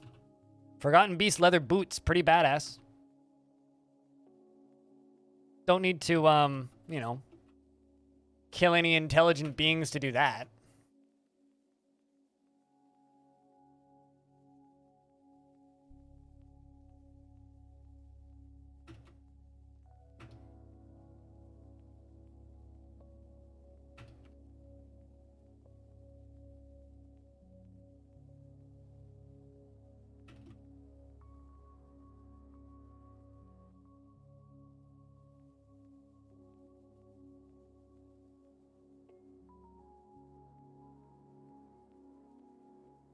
I mean, that would be your fault for not giving them enough clothing, which is why they're living in their undergarments. Like, if you had no way to acquire new clothes, and the only pair of pants you had left was, like, the amount of fabric that you'd get on a miniskirt, and you're walking around with nothing on underneath it, that's a, you need to make them clothing. That's your fault. Not the dwarf's fault. That's just you being bad at managing your fortress. If they're running around in their underwear. Or less.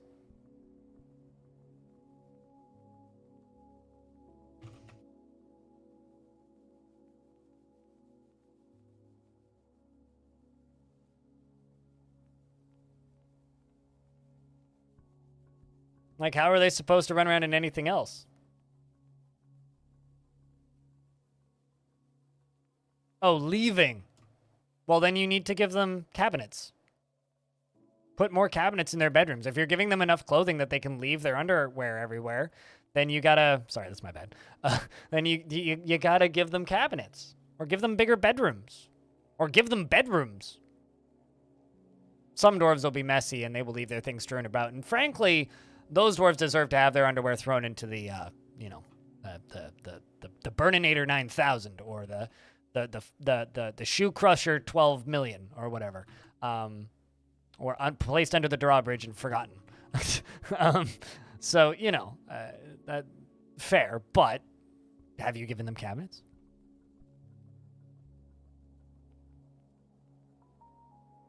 Also, if there's like double X crappy quality clothing, like say, well, not that one, but like, they're double X quality clothing, they will just put them, or like that one, that large leather cap.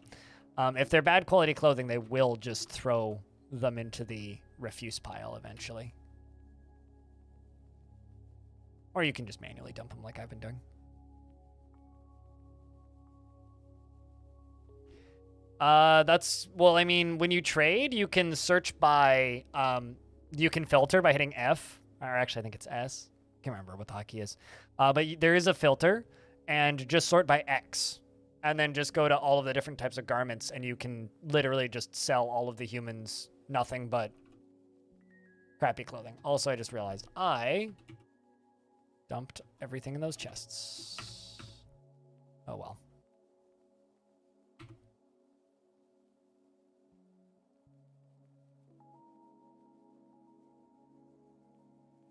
Oh, absolutely they appear on the list. Absolutely they do.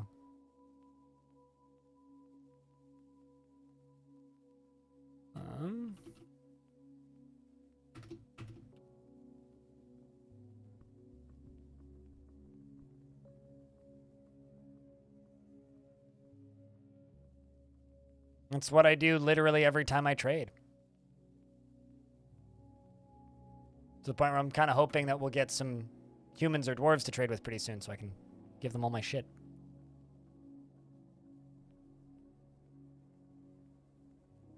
Nope.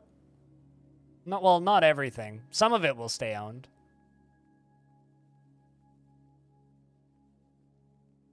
I mean, who owns this pair of pants?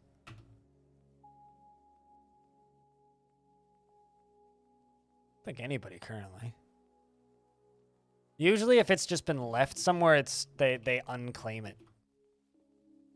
Or the dwarf who owned it is dead.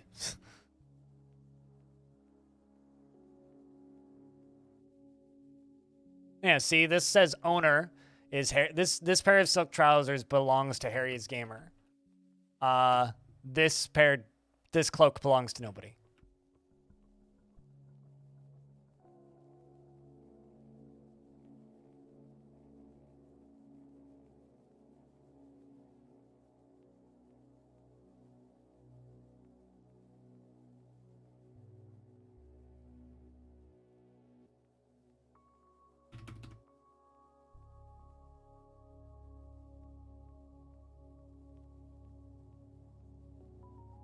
Yeah, I need people to trade with in order to do that, though.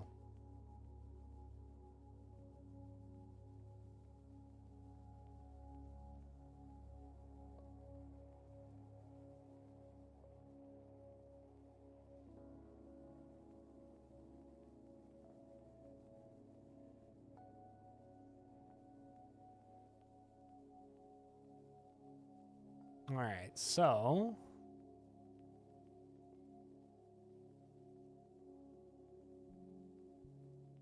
got a dwarf that's attending a meeting. A couple stressed dwarves because they've lost too many family members is the issue.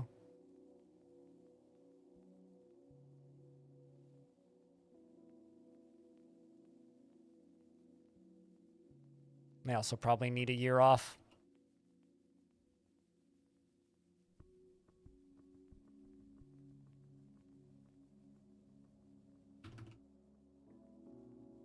Let's make 200 lavish meals is what we'll do. And chat, we've hit 5:30.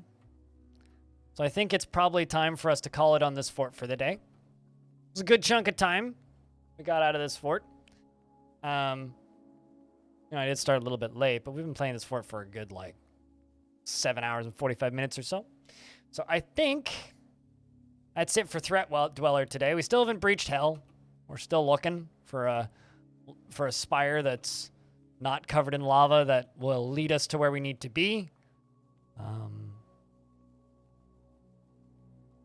Yeah. Made some improvements to the Burninator 9000. Buried some more dwarves. Fortress is still going. Quite happy with it. I think it is time for us to jump over to some Songs of Six for the rest of the stream. So if you're here specifically for Dwarf Fortress, what I would say is right now, looking at the directory for Dwarf Fort, Cupo's streaming. So I would go watch her stream. Go watch Cupo. Because they make some of the most fantastic psychedelic artworks in Dwarf Fortress I've ever seen. So I'd recommend watching their stream. But I'd, of course, prefer if you stick around because that's cool, you know?